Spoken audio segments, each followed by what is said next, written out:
He stood at the entrance of the most beautiful wedding he had ever seen and ripped the invitation in half. Not because he hated her, not because he wanted to make a scene. He tore it because his hands were shaking so badly he couldn't hold it anymore. Caleb Turner, 36 years old, a single father with calloused hands and a heart full of scars, had just walked into the one place he swore he would never go: his ex-wife's wedding. But what happened at table 14 that night? Nobody saw coming. Drop your city in the comments below. I want to see how far this story travels. And if you're new here, hit subscribe. You won't want to miss where this one goes. The gray suit had been hanging in the back of Caleb Turner's closet for 4 years. He knew exactly how long, because the last time he wore it was the day he signed the divorce papers, a Tuesday in October. Cold enough that he could see his breath in the parking lot of the courthouse, warm enough that he had no excuse to keep his hands in his pockets and hide the fact that they wouldn't stop trembling. He had driven home. That day, walked straight to the bedroom, taken the suit off, and put it on a hanger without looking at it.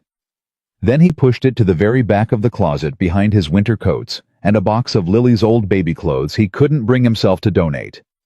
He had not touched it since. Until this morning. Until 7:43 a.m. on a Saturday in June, when he stood in front of that same closet, staring at the suit like it was something that could bite him. "Dad?" He turned around. Lily was standing in the doorway of his bedroom in her pajamas, the ones with the little yellow ducks on them that she had officially declared too babyish about 6 weeks ago, but still wore every Friday night without comment. She was 8 years old, and she had her mother's eyes and his stubbornness. And right now, those eyes were watching him with an expression that was too old for her face. "You're staring at your suit again." "I'm just thinking."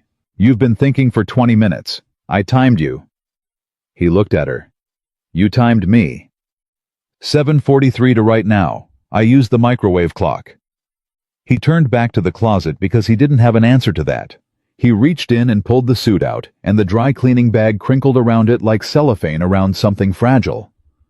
"Dad?" "Lily. Are you going because you still love her?" He went very still. The question hung in the air between them, and it was so direct and so honest and so completely like her that he almost laughed. Almost. Instead, he set the suit down on the bed and sat next to it, and looked at his daughter standing in the doorway with her arms crossed over her chest, like she was the parent and he was the one who needed to explain himself. Because she was right. He did need to explain himself. "Or are you going," she said, slower now, quieter, "because you finally don't?" I didn't answer right away. He thought about Lauren. About the way she used to hum in the kitchen when she thought nobody could hear her. About the night Lily was born, and how he had cried in the hospital hallway where no one could see him, cried until his chest hurt because he was so terrified of loving something that much. About the arguments that started small and grew into something neither of them knew how to stop. About the morning she told him it was over, not angry, not cruel, just tired in a way that made him understand that there was nothing left to save. I thought about the years since, the school lunches, the parent-teacher conferences where he was always the only dad without a woman beside him. The birthday parties where Lily would go quiet for a few minutes and he would pretend not to notice.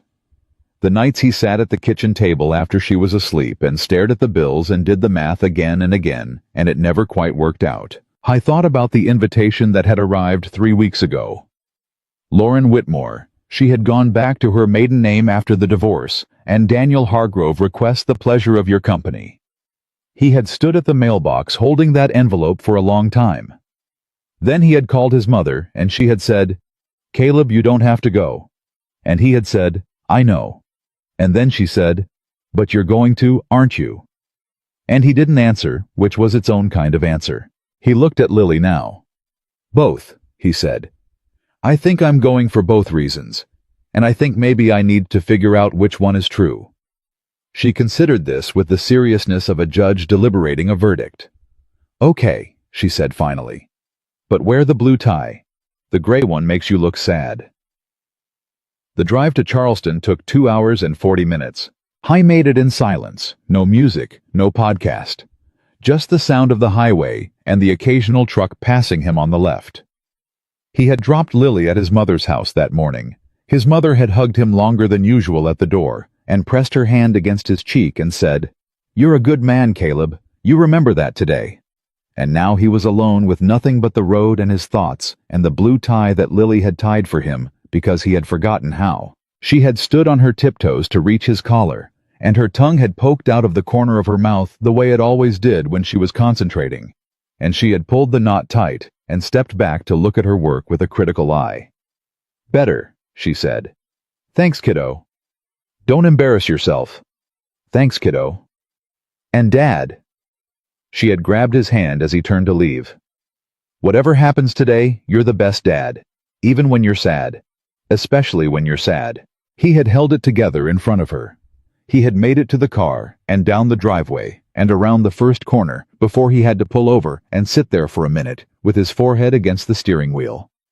He made it to Charleston in 2 hours and 40 minutes. The venue was called the Whitmore Estate, which was not a coincidence. It had been in Lauren's family for 3 generations, a sprawling antebellum property outside the city with white columns and Spanish moss, and the kind of manicured lawns that required professional maintenance year-round. Caleb had been here exactly once before at Lauren's parents' anniversary party 8 years ago, and he had spent that entire evening feeling like he had walked into a movie set by accident. He felt the same way now. He parked his truck, a 2016 Ford, with a crack in the passenger side mirror that he kept meaning to fix at the far end of the lot, where it wouldn't be immediately visible next to the Audis and the BMWs and the silver Mercedes that probably cost more than he made in 2 years. He sat there for a moment. A couple walked past his window, laughing at something, the woman's heels clicking against the asphalt, the man's hand on the small of her back. Then another couple. Then a family, mother-father, 2 kids in matching outfits moving together like a unit, like something whole. Caleb watched them. Then he opened the door and got out. The seating chart was mounted on an easel just inside the entrance, flanked by 2 enormous floral arrangements that probably cost more than his monthly mortgage payment. He found his name after a moment of searching. Turner, Caleb, table 14. He didn't know where table 14 was, but he could already guess. He followed a young woman in a black dress who was pointing guests in the right direction, and she led him through the main reception hall, past tables 1 through 6, which were clustered near the front with the best sightlines to the stage, past tables 7 through 10, which were the next tier, past the increasingly peripheral tables, until finally tucked in the far back left corner of the room near the door to the kitchen, and partially obscured by a pillar, he found it. Table 14. It was a round table that seated 8, and right now it seated exactly 4 people who all appeared to be strangers to each other, and who were all staring at their phones with the focused intensity of people pretending they weren't uncomfortable. There was an elderly man in a bolo tie who appeared to be asleep. There was a woman in her 50s who was aggressively rearranging the centerpiece. There was a teenage boy in a too big suit who was definitely playing a video game under the table, and there were 4 empty chairs. Caleb sat down in one of them, set his phone on the table, and looked around at his companions. The elderly man was definitely asleep. "Nice spot," Caleb said to no one in particular. The woman with the centerpiece looked up. "Oh, don't get me started." He almost smiled. He picked up the little card in front of his place setting. There was a printed menu, 3 courses, wine, pairings, a dessert that involved something called a deconstructed tarte tatin, and he stared at it without reading it. From where he was sitting, he could see the wedding stage clearly enough. White flowers, white fabric, a string quartet that was playing something classical and elegant. Guests filling the seats in front.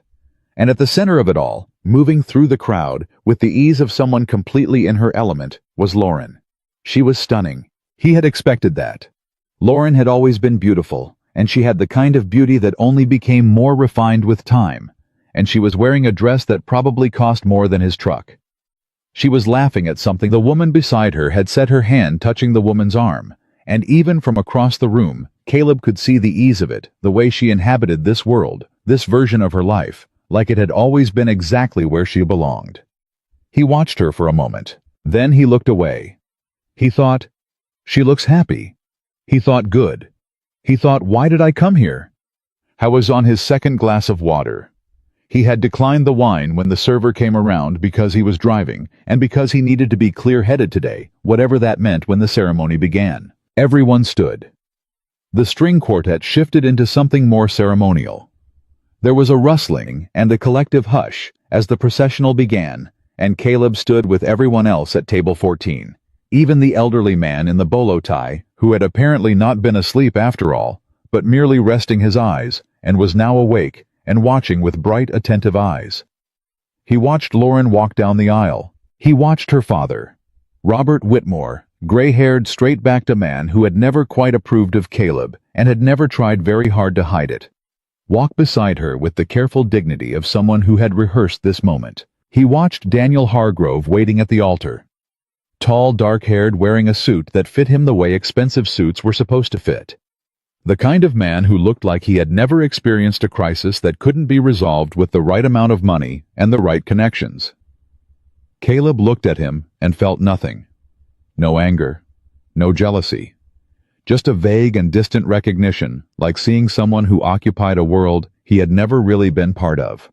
He listened to the vows. He heard Lauren say, "I choose you today and every day as the person I want to build my life with." And his chest did something complicated, and he breathed through it. He heard Daniel say something about forever, about partnership, about being chosen. He heard the officiant pronounce them husband and wife. He heard the room erupt in applause. He clapped too because it was the right thing to do, and because deep down, beneath the complicated thing in his chest, beneath the weight he'd carried for years, beneath the gray suit and the blue tie, and the question his daughter had asked him this morning, he actually meant it. He was glad she was happy. He just didn't know what that meant for him. The reception started at 6 o'clock. By 6:15, table 14 had accumulated 2 more guests, a man in his 70s who turned out to be a former colleague of Lauren's grandfather, and who launched immediately into a detailed and unprompted explanation of the history of the Charleston textile industry, and a woman around 30 who arrived slightly out of breath, smoothed her blue dress with both hands, looked at the table with an expression that suggested she had been expecting something worse, and then looked at the empty chair beside Caleb. "Excuse me," she said. "Is this seat taken?" He looked up. She had soft brown hair that she had put up, but which was already escaping around her face in a way that seemed less like carelessness, and more like her hair had its own opinions. She had green eyes, actually green, not hazel, not the murky in-between that most people meant when they said green, and a small scar above her left eyebrow, that he noticed the way you notice the one imperfect thing that makes something more real. She was looking at him with a directness that was slightly startling, like she was used to being the one who assessed situations and made decisions.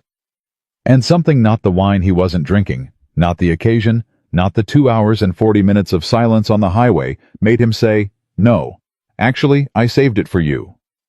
It came out before he knew it was coming. The words just existed suddenly in the space between them. She stared at him for a half-second. Then she laughed. Not a polite laugh. A real one surprised out of her, and it transformed her whole face, and she sat down in the chair and set her small clutch on the table and looked at him with those green eyes and said, "Did you now?" "I absolutely did. I had a very strong feeling someone would need it." That's either very intuitive or very presumptuous. Definitely one of those. She laughed again, quieter this time. She looked around the table at the elderly man, now deep in conversation about textile mills, at the teenage boy who had given up pretending not to play video games, at the woman who had rearranged the centerpiece into something genuinely nicer than the original, and then she looked back at him.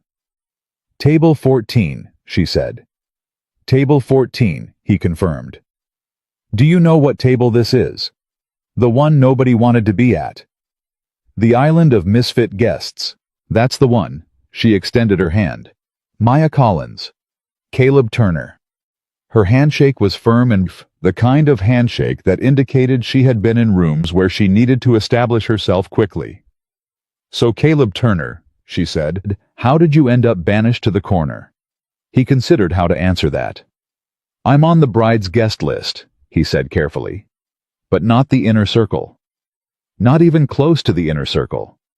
Family." He picked up his water glass, set it down again. "Ex-husband," he said. The word landed between them. Maya looked at him for a long moment with an expression he couldn't quite read. Not pity, he knew what pity looked like, and he had learned to head it off quickly. Not judgment. Something more like recognition. "Ah," she said. "Yeah. That explains the seat at the back. Behind the pillar. Near the kitchen. So we can hear every time a cart goes by." A kitchen cart chose that exact moment to wheel loudly past the door beside them, rattling with the enthusiasm of something structural that had never been properly tightened. They both looked at it. Then they looked at each other. "Perfect timing," Maya said, and Caleb laughed for the first time all day. Not the kind of laugh he performed when something was supposed to be funny. Not the polite chuckle he used to keep conversations moving.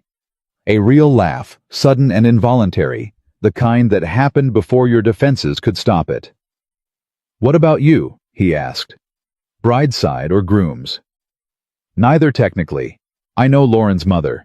I organize the floral arrangements for the ceremony." "You're the florist. I run a small shop.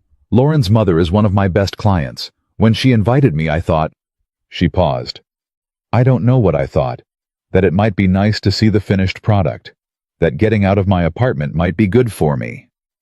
She looked down at the tablecloth. "I'm reconsidering." "The finished product is beautiful," he offered. "It is," she agreed. "I just didn't account for being the only person at the table who doesn't know anyone." "You know me now." She looked at him sideways. "I know your name, and that you're the ex-husband, and that you have a very practiced way of seeming okay when you're not." He stopped. "That's specific," he said. "I notice things. Comes with the job, honestly. You spend enough time arranging things so they look beautiful on the outside. You start seeing what's held together with wire underneath." He didn't have an answer to that. She reached for her water glass and took a sip, and he found himself watching her hands. And she had a florist's hands, he thought. Though he wouldn't have been able to say what he meant by that exactly. Capable. Accustomed to handling fragile things. "You don't have to talk about it," she said. "The ex-wife thing, I'm not asking. I know. I'm just saying." "I know," he said again, "but I don't mind." And he surprised himself by finding that this was true. It's been 3 years. I think I'm mostly past it. I think I came today to prove that to myself." "Is it working?" He considered this question honestly. "Ask me in a few hours," he said. They talked through the first course. At first it was easy surface level. Maya asked about his work, and he explained that he ran a small furniture repair and restoration business out of his garage, had been doing it for 6 years.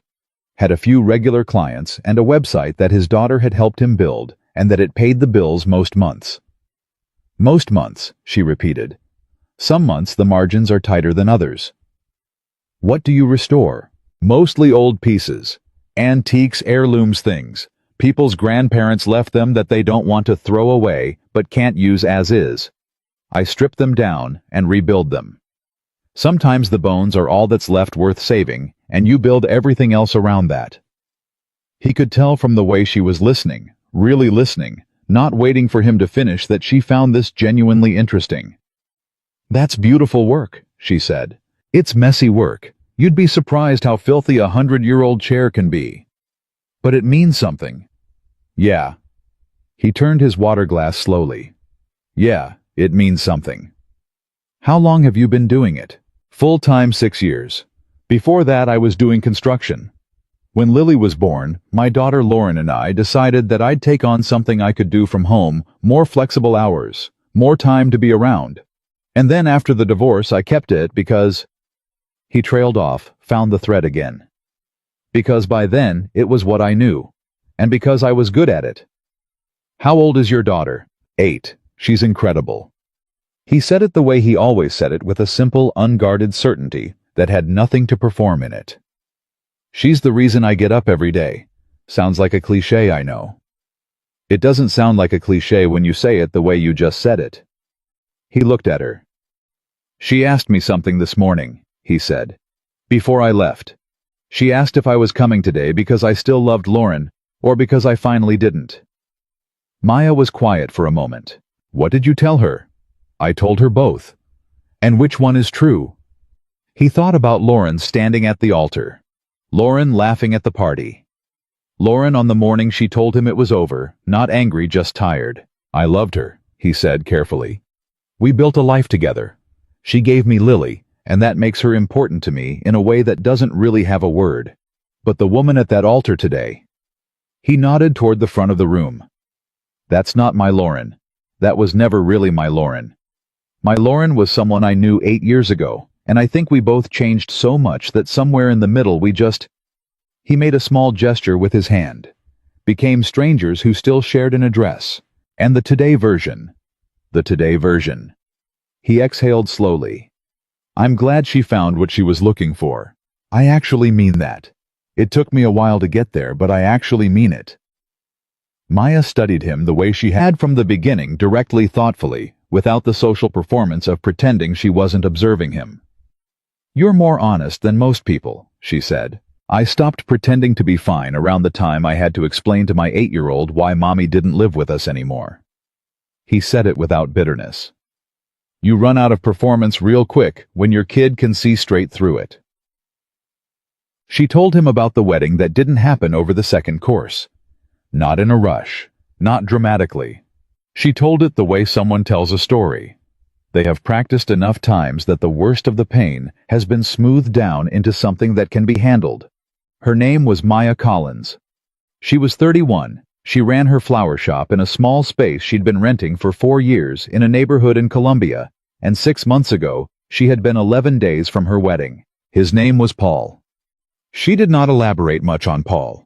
She said he was someone she had met through work, that they had dated for 3 years, that he had seemed certain. That the uncertainty when it came fast and without much warning, and with the specific cruelty of announcing itself very close to a day she had already sent save the dates for. He said he wasn't ready, she said. For the wedding. For any of it. He said he had been telling himself he was ready, but that he'd been lying to himself and he'd rather tell me the truth now than... She stopped. He actually said, rather tell me the truth now than 10 years from now. Like I was supposed to thank him. That's awful. It's what it is. She picked up her fork, set it down again. The worst part wasn't the cancellations. It wasn't calling all the guests or returning the deposits or dismantling the plans. The worst part was the 3 weeks afterward where I kept waking up every morning and thinking... She pressed her lips together. What did I miss? What did I do wrong? What is wrong with me that made him look at what we had and decide it wasn't enough? Caleb was quiet. He recognized that question. He recognized it because he had asked it himself in different words on different mornings for about 2 years after the divorce. He had lain awake at 3 a.m. with Lily asleep down the hall and run the inventory of his failures. Not ambitious enough, not attentive enough. Too wrapped up in the day-to-day grind of surviving to remember that marriages needed more than survival.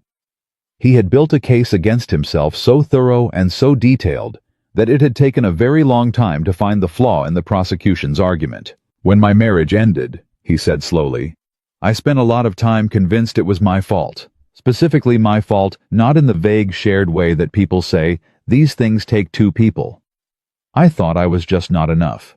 Not polished enough, not ambitious enough, not the kind of man someone like Lauren could build the life she wanted with. Maya watched him, and then one day, he said, Lily came home from school, and she'd gotten 100 on a spelling test. The word was conscientious. She practiced it for a week, and she ran into the kitchen, and she slammed that test paper on the table, and she said, Dad, I got every single one right. And I looked at her face. He stopped, cleared his throat. And I thought I made this. I am raising this person. Whatever I did wrong, whatever I failed at, I did not fail at her. And maybe that means I'm not as broken as I think I am. The table had gotten quieter around them. The textile mill historian had finished his first course. The teenager had put his phone down. Maya said very quietly, She sounds incredible. She is. She really is. He smiled, and it was the kind of smile that didn't need any maintenance. She tied my tie this morning and told me not to embarrass myself. Maya laughed. Good advice, she said. I'm trying to follow it. She looked at him, not the sideways assessment from before, but directly fully, like she had decided that the evaluation was finished and she had moved on to something else. "Can I say something?" she said. "You've been saying things. I haven't stopped you. I think—" She paused, choosing her words. "I think we both spent a lot of time deciding that someone leaving meant something was wrong with us. And I don't think that's true. I think sometimes people just don't fit. And when the fit is wrong, it doesn't matter how hard either person tries. You can't make a chair work if the joints aren't cut right. You know that better than most people." He stared at her. "I restore furniture," he said. "I've said some things tonight about wood joints that I cannot believe I have said in polite company." "You said one thing about wood joints, and it was a good metaphor. It was an accident. Still good." He shook his head slowly, looking at her, and he felt something shift, just slightly, just barely, perceptibly in the place in his chest that had been weighted down since the courthouse parking lot 4 years ago.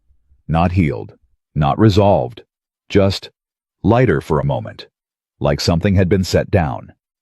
"You know," he said, "I didn't expect tonight to be anything other than something I had to survive. And now—" He looked around the table. The elderly man with the bolo tie had found a companion in the textile mill historian, and the two of them were now talking with great animation. The woman who had fixed the centerpiece was smiling at something.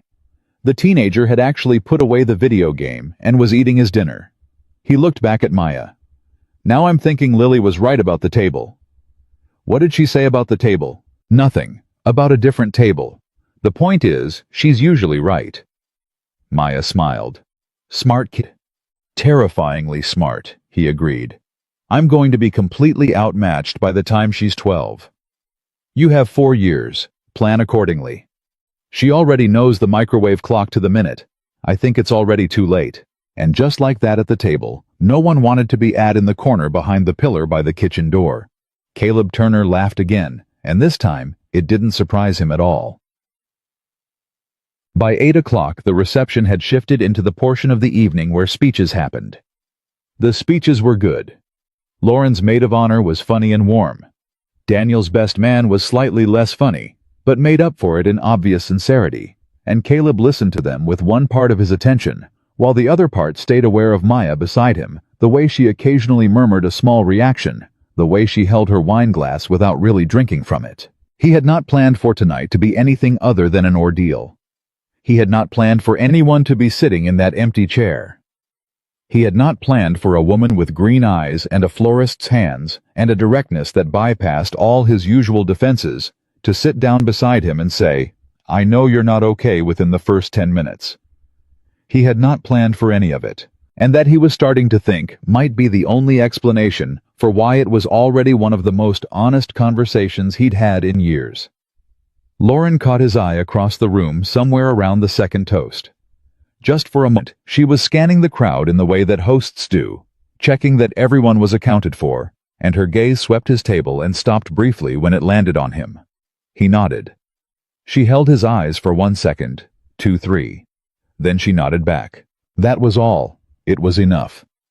He turned back to Maya, who had been watching him. "She saw you," Maya said. "Yeah." "How was that?" He considered.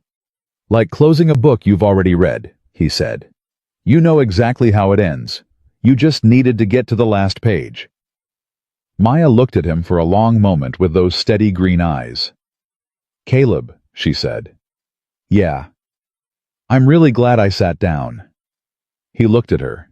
"I thought about Lily standing in the doorway at 7:43 in the morning, with her arms crossed, telling him to wear the blue tie, because the gray one made him look sad." He thought about the highway 2 hours and 40 minutes of silence, and the question that had ridden with him the whole way. He thought about table 14. The table nobody wanted, the table tucked behind the pillar near the kitchen door. He looked at Maya Collins with her escaping hair, and her green eyes, and her florist's hands, and her 11 days before story, and her way of saying exactly the true thing without decorating it. "Yeah," he said. "Me too." Outside, through the tall windows of the venue, the evening was going purple at the edges, the way June evenings do in South Carolina, slow and warm, and longer than they have any right to be. Neither of them noticed. They were too busy talking, and neither of them knew yet just how much that one empty chair was about to change. The wedding band started at 8:30. It was a 5-piece group horn section keyboard, a singer in a red dress who had a voice built for rooms exactly this size, and when the first notes rolled out across the reception hall, a wave of movement swept through the crowd. Couples found each other. Hands reached across tables. People who had been sitting for 2 hours suddenly remembered they had legs. At table 14, nobody moved. The textile historian and the bolo tie man were still deep in what had apparently become a very serious conversation about the economic decline of American manufacturing. The teenager had finally surrendered his phone entirely and was watching the dance floor with the expression of someone studying a foreign culture. The centerpiece woman had disappeared somewhere during the last speech and had not returned. Caleb watched the couples drift onto the floor and felt the particular specific ache of that not jealousy, not longing for anything. He used to have just the dull awareness of a shape that was missing from his life. Like a room you'd walked out of years ago and locked behind you, but you still knew exactly what the furniture looked like. Maya was watching the dance floor too. "Do you dance?" she asked without looking at him. "Define dance." "Move your body to music in a way that doesn't embarrass everyone around you." "Then no, categorically no." "That's honest." "I did take one ballroom dancing class. Lauren signed us up for it before the wedding." He paused. "I knocked over a woman named Patrice in the 3rd lesson, and we never went back." Maya turned to look at him. "You knocked her over." "I grazed her. She was very dramatic about it." "Or you knocked her over." There's a lot of space between those two interpretations. Is Patrice okay? "As far as I know, she sent us a very pointed Christmas card that year." Maya laughed, and Caleb felt it again, that involuntary lightening, the way her laughter seemed to make the room slightly more manageable. "What about you?" he asked. "I danced in college. I was not good, but I was enthusiastic, which I think counts for more than people admit."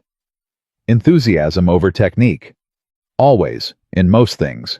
She said it simply, without loading it with anything extra, and somehow that made it land harder than if she'd tried to be clever about it. He had noticed that about her. She said things plainly without the social performance of wit or self-deprecation, and the plainness of it was more striking than decoration would have been. He was about to say something when he became aware of something changing in the room. Not dramatically. Not all at once. But the way a temperature changes, you don't feel the exact moment, you just realize at some point that the air is different. People were looking at their table. Not all of them, not conspicuously, but in the way that people look at things, they're trying not to seem like they're looking at. A glance from table 3. A longer look from a woman near the bar, who then leaned toward the man beside her and said something quietly. A pause in conversation at table 7. Where a cluster of Lauren's college friends were sitting, the pause punctuated by a discreet tilt of the head in his direction. He felt it the way you feel a draft, not dramatic, but impossible to ignore once you've noticed it. Maya noticed him noticing. "The whispers started about 10 minutes ago," she said quietly. "You clocked it. Like I said, I notice things." She kept her voice easy, unconcerned. "The woman in the green blouse at the 3rd table has looked over here 4 times. The 2 women near the bar have been talking about us since the band started. And someone at table 5, I think she might be Lauren's sister, has been watching you specifically since you said something that made me laugh a few minutes ago." Caleb did not turn to look at any of these people. "What do you think they're saying?" "The classics probably. Who is she? Did he bring someone? Has he moved on already? Is he trying to make a point?" She paused. "The last one is the most interesting because you're not, but it looks like you might be, and that's enough for a story." "I'm not trying to make a point. I know that. I just came because I know why you came." She turned her water glass slowly, the same gesture he'd noticed himself doing earlier. "And you don't owe anyone here an explanation. You're a guest. You were invited.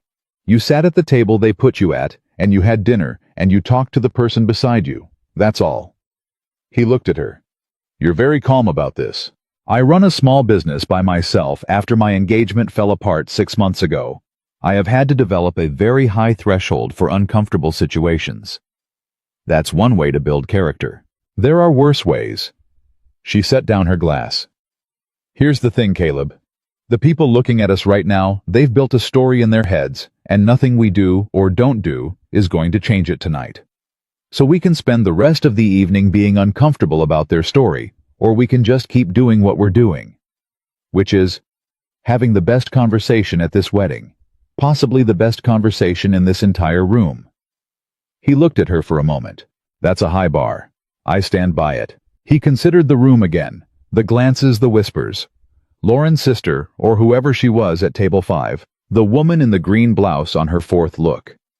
He thought about how much of the past 4 years he had spent being aware of what people were thinking.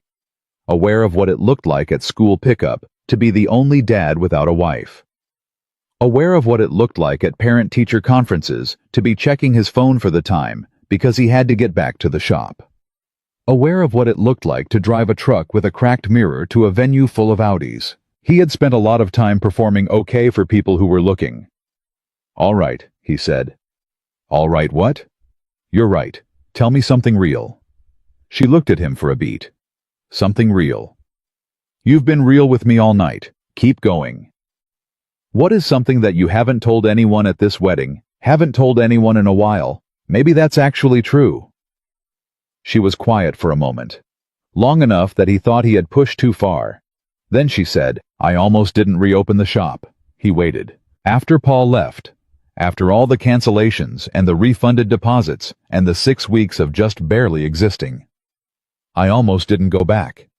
The shop felt like mine and Paul's because he used to help me close up on Saturdays, and he had an opinion about the display window that I always ignored, but that I found myself using after he left, which I hated myself for. And I stood outside the door one morning. This is embarrassing. I stood outside my own door for 45 minutes, and I could not make myself go in. What made you finally go in?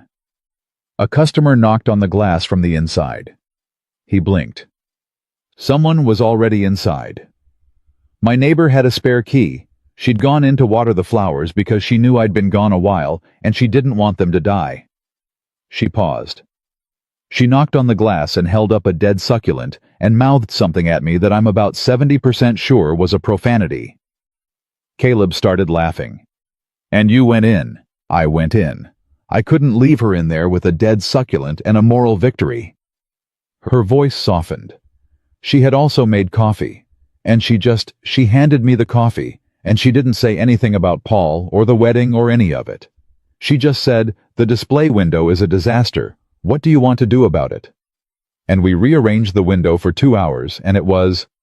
She stopped. It was exactly what I needed. Your neighbor sounds like a remarkable person. She's 72 and she curses like a sailor, and she has more opinions per square inch than anyone I've ever met. And she's the reason I still have a shop. She said it like a fact. Sometimes it's just one person. One specific person at exactly the right time. The band had shifted into something slower, and the dance floor had thinned slightly. The remaining couples moving in that close, easy way that meant they'd been doing this for a long time. What about you? Maya asked. What's something real? He thought about it seriously because she'd been serious with him. For the first 6 months after the divorce, he said, I put Lily to bed every night, and then I sat at the kitchen table, and I wrote lists. Lists of what? Everything. Everything I needed to fix, everything I needed to do, everything I needed to learn.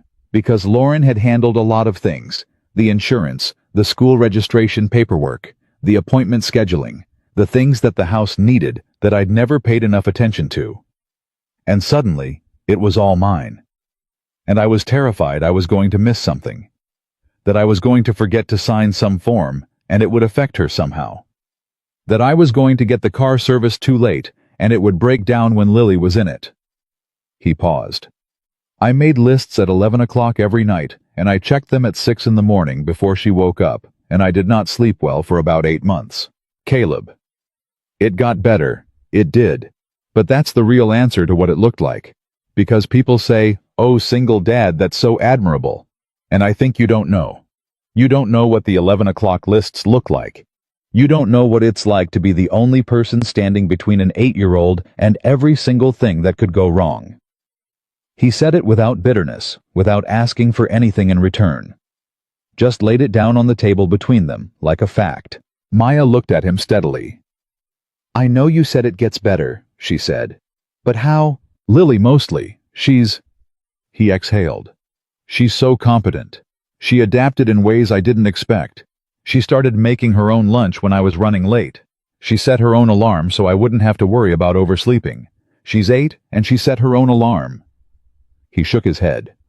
I didn't ask her to do any of that. I would have felt terrible if I'd asked her to do any of that. But she paid attention, and she did it. And I realized that we were going to be okay, not because I had everything figured out, but because she was already figuring things out alongside me. She sounds like a partner. She is. An 8-year-old partner who tells me what tie to wear and times me when I'm being indecisive. The tie looks good for what it's worth. He looked down at the blue tie. She has strong opinions. The best people usually do. He smiled. It was a smaller smile than the ones from earlier, quieter, but it reached his eyes. Then the woman in the green blouse walked by. She did not walk by casually. She walked by with the specific deliberateness of someone who wanted to see something up close that they'd been observing from a distance, and she slowed just enough near table 14 to give the impression of someone pausing to get their bearings. She looked at Caleb. She looked at Maya.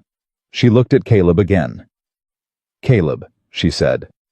I didn't know you were coming. Hello, Sandra. Sandra was somewhere in her mid-50s, with the careful grooming of a woman who equated presentation with authority. She was Lauren's cousin, he remembered now. She had never liked him. She had never pretended to like him. She had the particular skill of communicating disapproval entirely through the arrangement of her facial features.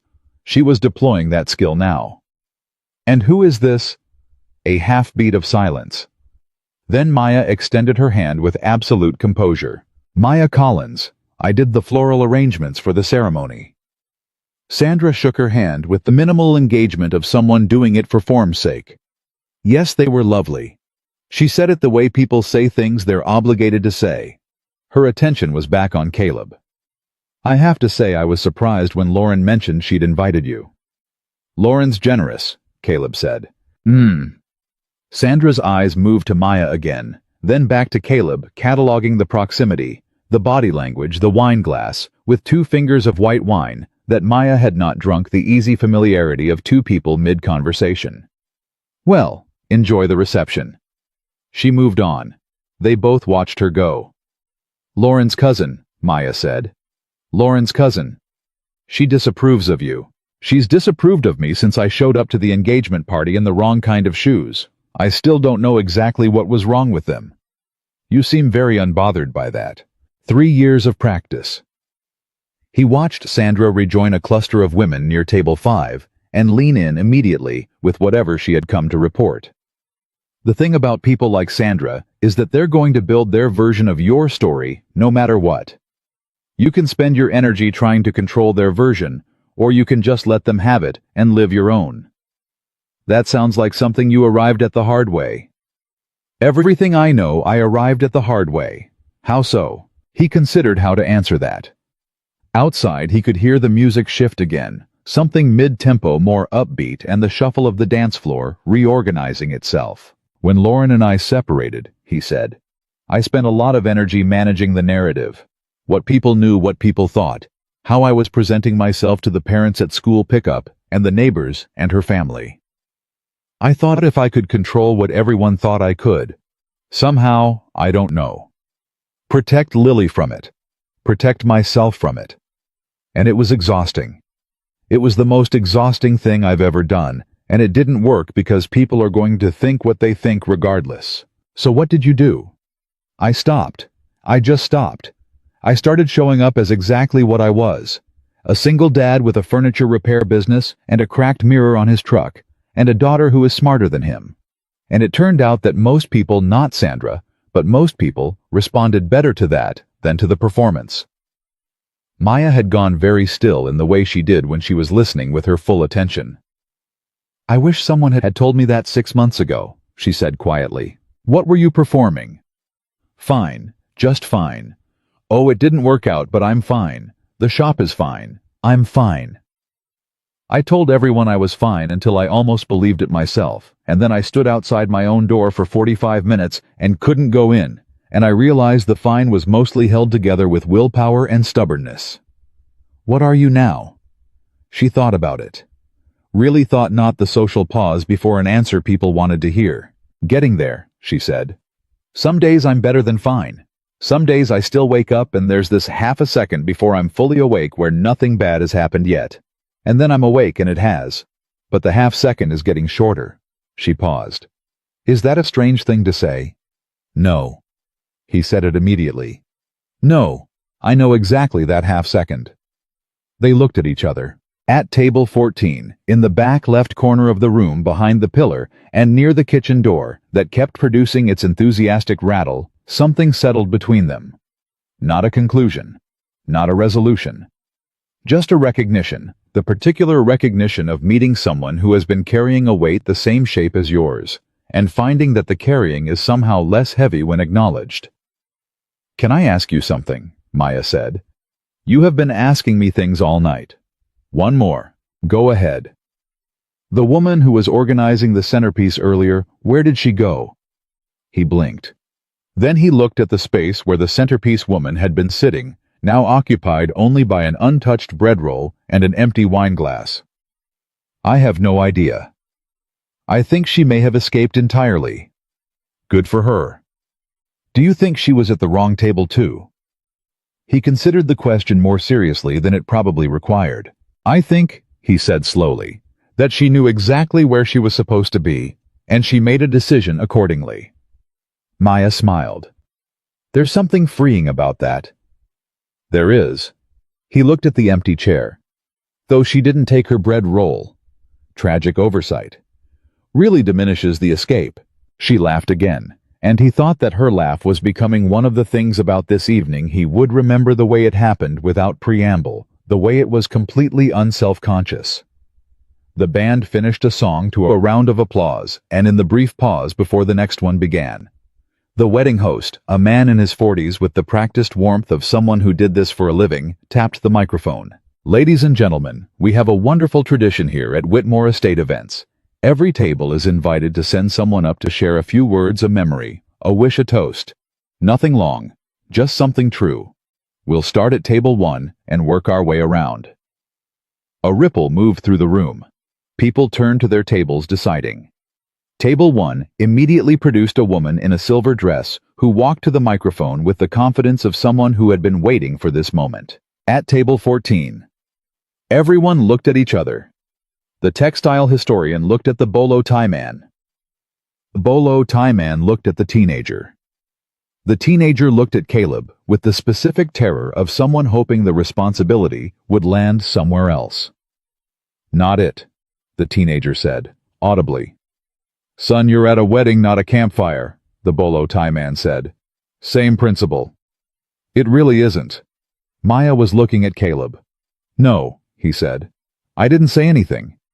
You had an expression. I just think, no. You were so good earlier, the way you talked about the furniture, about Lily. That was a private conversation. Caleb. Maya. Don't talk like you're trying to impress anyone. Just talk like... She paused, and something in her voice changed, became quieter, more certain. Talk like the man I've been sitting beside all night. He looked at her. The tables were going in order. Table 3 was sending up an elderly woman who moved slowly to the microphone and said something tender and brief about watching Lauren grow up. Table 4 was a man who made a joke that got a good laugh. They were working through the numbers with a steady, relentless approach. Caleb looked at the microphone at the front of the room. I thought about what he would say.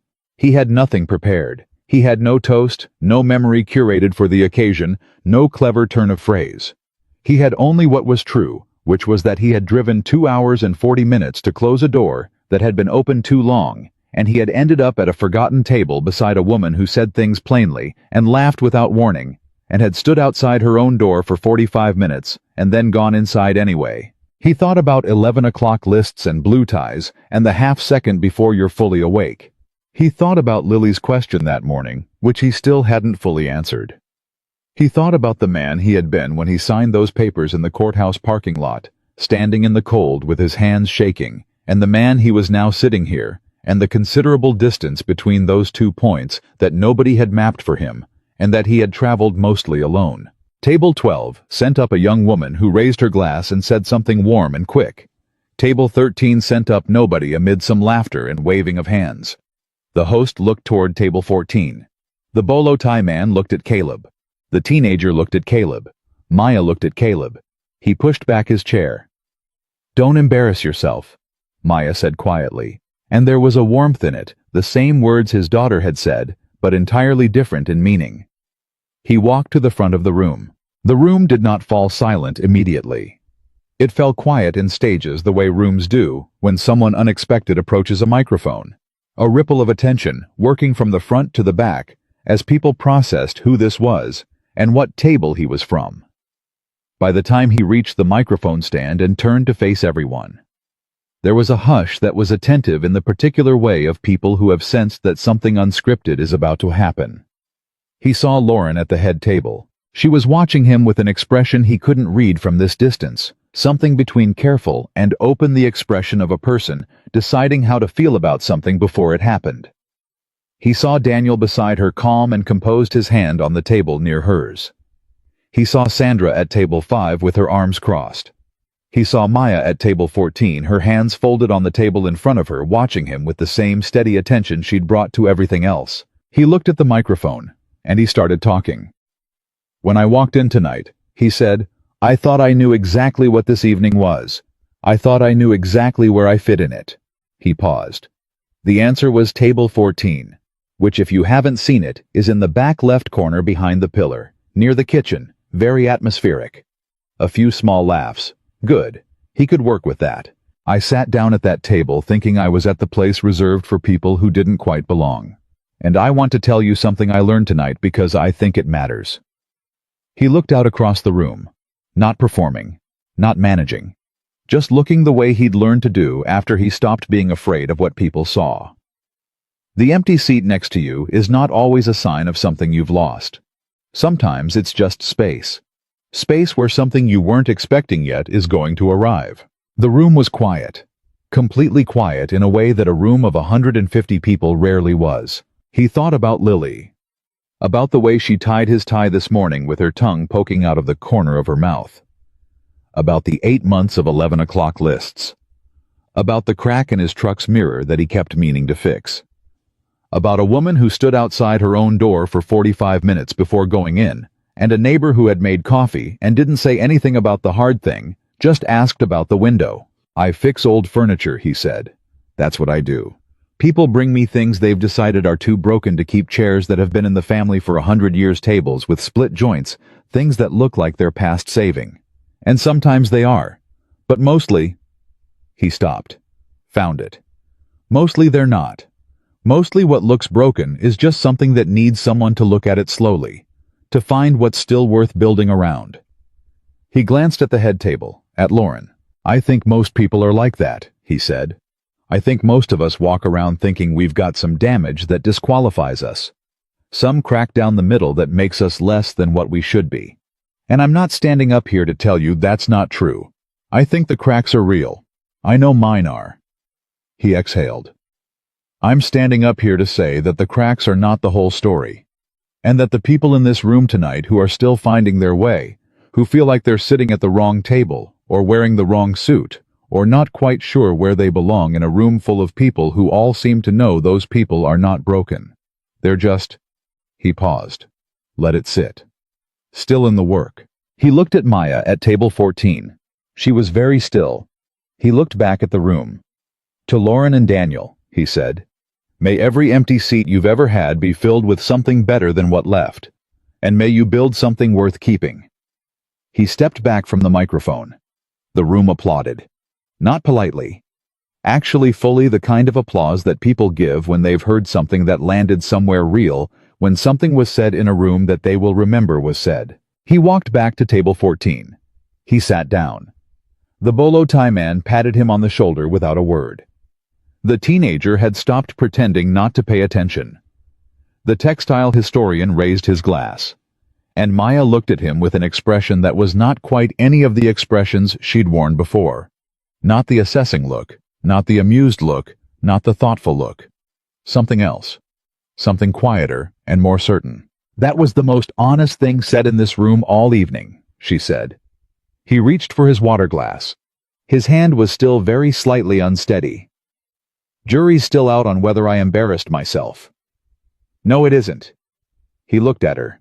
She was still wearing that expression, quiet, certain something. He didn't have a word for yet, but found himself wanting to understand. "Lily would have approved," she said. He set down his glass. "Yeah," he said. "I think she would have." And outside the band started playing again, and the room slowly filled back in with its noise and movement and celebration, and Caleb Turner sat at table 14. The table nobody wanted, the table tucked behind the pillar near the kitchen door, and felt for the first time in a very long time exactly where he was supposed to be. The applause had barely settled when Sandra made her move. Caleb saw her coming from across the room, the same way you see weather coming. Not sudden, not surprising, just the slow and inevitable approach of something you knew was heading your way eventually. She had detached herself from the cluster of women at table 5, with the purposeful movement of someone who had been waiting for the right moment and had decided this was it. Maya saw her too. "Here we go," Maya said quietly, not moving. "I've handled Sandra before. You handled her before when you were married to Lauren's family. Now you're the ex-husband who gave a speech at the wedding." Fair point. Sandra arrived at table 14 with two women Caleb recognized as Lauren's college roommates.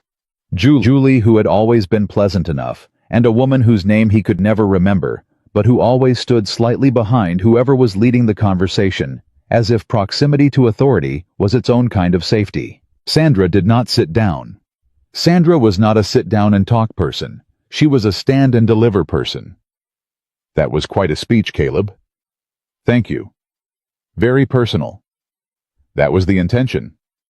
"I'm sure it was." Her eyes moved to Maya with a precision that made the movement feel like an accusation. "I have to wonder, though, don't you think it was slightly inappropriate given the occasion?"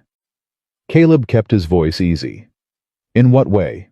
You stood up at your ex-wife's wedding and talked about being broken, about being at the wrong table." She paused to let that land. "Some people might find that pointed." "Some people might," he agreed. Was Lauren one of them? Sandra's composure didn't crack, but it adjusted a slight tightening around the eyes, a fractional compression of the lips. "I'm speaking for the family. Lauren is the family. She's the one who invited me." He looked at Sandra directly, without heat, without apology. "If Lauren has a concern about something I said tonight, I'd very much like to hear it from her." Julie, standing slightly to Sandra's left, made a small sound that might have been a suppressed laugh. Sandra sent her a look that stopped it. "I'm simply saying, Sandra." His voice was quiet but very clear. "I drove 2.5 hours today because Lauren asked me to come. Because it was important to her that Lily's father was here, even if Lily couldn't be. I sat at the table I was assigned. I had dinner. I said something true when someone handed me a microphone. If that's inappropriate, I'll accept that judgment." He let a beat pass. "But I'm not going to apologize for being honest at a table in the back of the room." The woman whose name he couldn't remember had stepped back half a step. Sandra held his gaze for a moment. Then she looked at Maya, one last assessment cool and complete, and she said to no one in particular, "Enjoy the rest of the evening," and she turned and walked away with Julie and the nameless woman trailing after her. Caleb picked up his water glass. His hand was steady this time. "Well done," Maya said. "She'll be telling that story for 6 months. Let her. Her version will be more interesting than what actually happened." He set down the glass. "Does that bother you, being part of her version?" Maya thought about it honestly in the way he'd come to expect from her. "No," she said. "I stopped auditing other people's versions of me around the time I realized I had no control over them anyway. Paul's family had a version of me after the engagement ended. His mother called me The girl who wasn't ready. Wasn't ready. As if I was the one who left. She said it plainly without the sharp edge of old bitterness. For a while I wanted to correct it.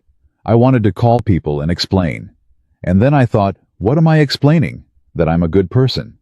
Either they'll see it or they won't. And my calling them up to argue, it won't change which one it is. Caleb looked at her. How long did it take you to get to that? About 4 months and one extremely honest conversation with my neighbor, where she told me, and I'm quoting directly, that I was wasting perfectly good energy on people who weren't worth the electricity. I like your neighbor more every time you mention her. She's impossible, and she's right about everything, and I would genuinely not have survived this year without her.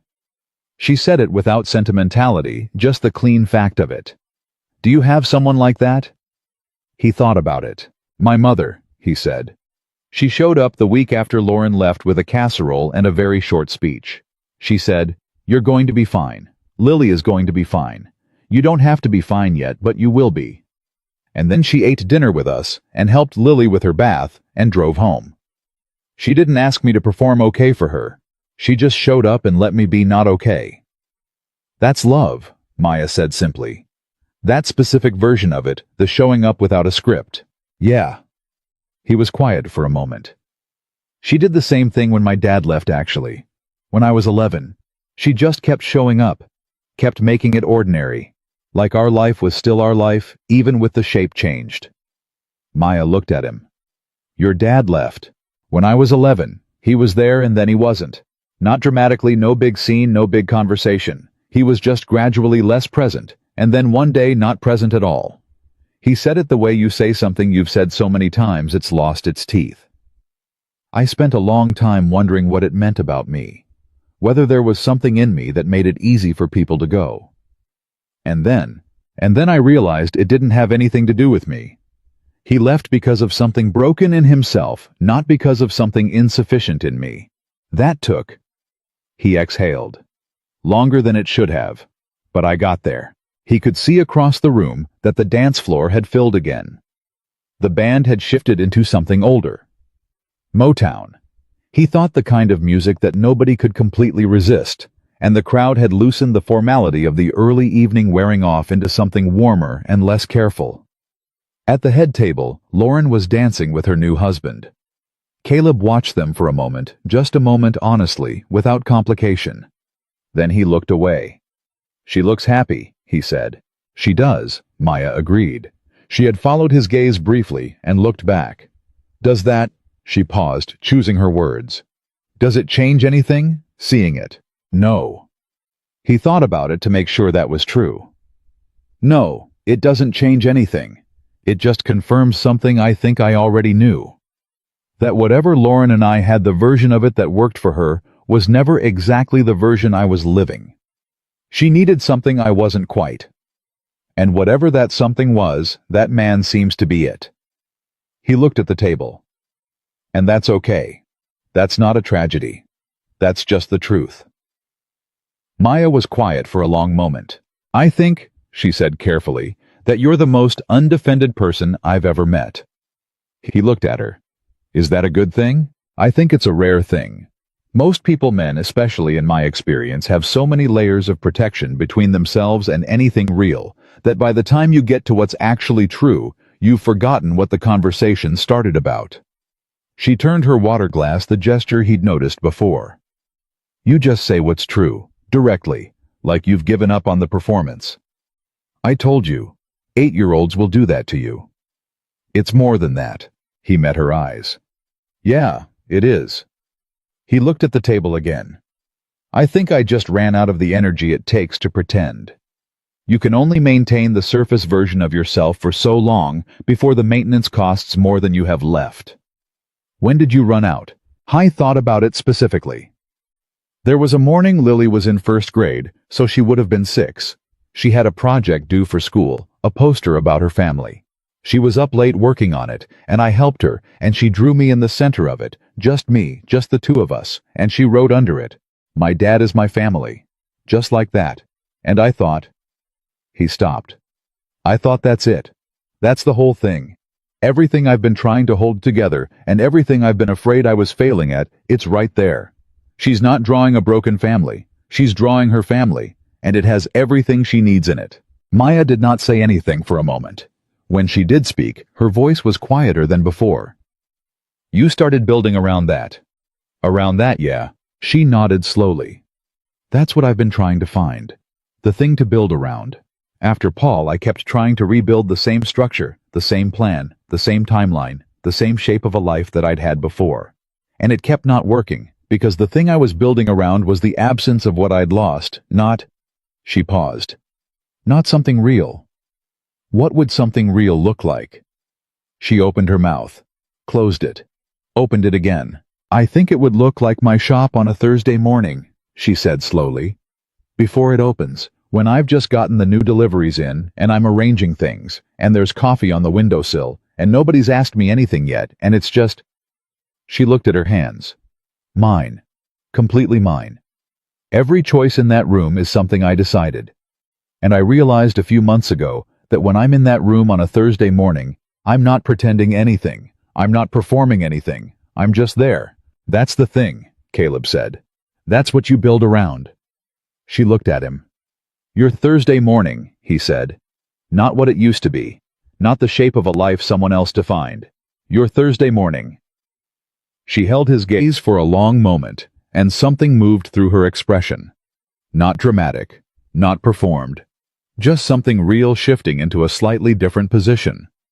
Like a key turning in a lock that had been stiff for a long time. Caleb. Whatever she was about to say got interrupted by Lauren. He felt her before he saw her. The particular shift in the air pressure of the room that happens when the center of gravity moves, when the person who is at the center of the evening moves through the crowd toward you. He looked up, and Lauren Whitmore. Lauren Hargrove. Now he supposed was crossing the room in his direction, and she was alone, and her expression was doing something complicated that he recognized from years of watching it. She was working something out. He stood up. I didn't plan to. His body just made the decision before his mind caught up the way it does with things that matter. And he was standing when she reached the table, and they looked at each other across 3 feet of distance and 4 years of silence. Lauren's eyes moved briefly to Maya, taking her in, not unkindly, just noting, and then came back to Caleb. Can we talk? She said.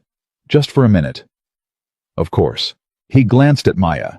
She gave him a small nod, go, and he followed Lauren toward the far side of the room near the windows where the music was slightly muffled and the crowd was thin. Lauren turned to face him. She looked extraordinary tonight. He registered that as a fact, the same way he'd register the temperature or the time-accurate, unemotional just true. Her dress was perfect for her.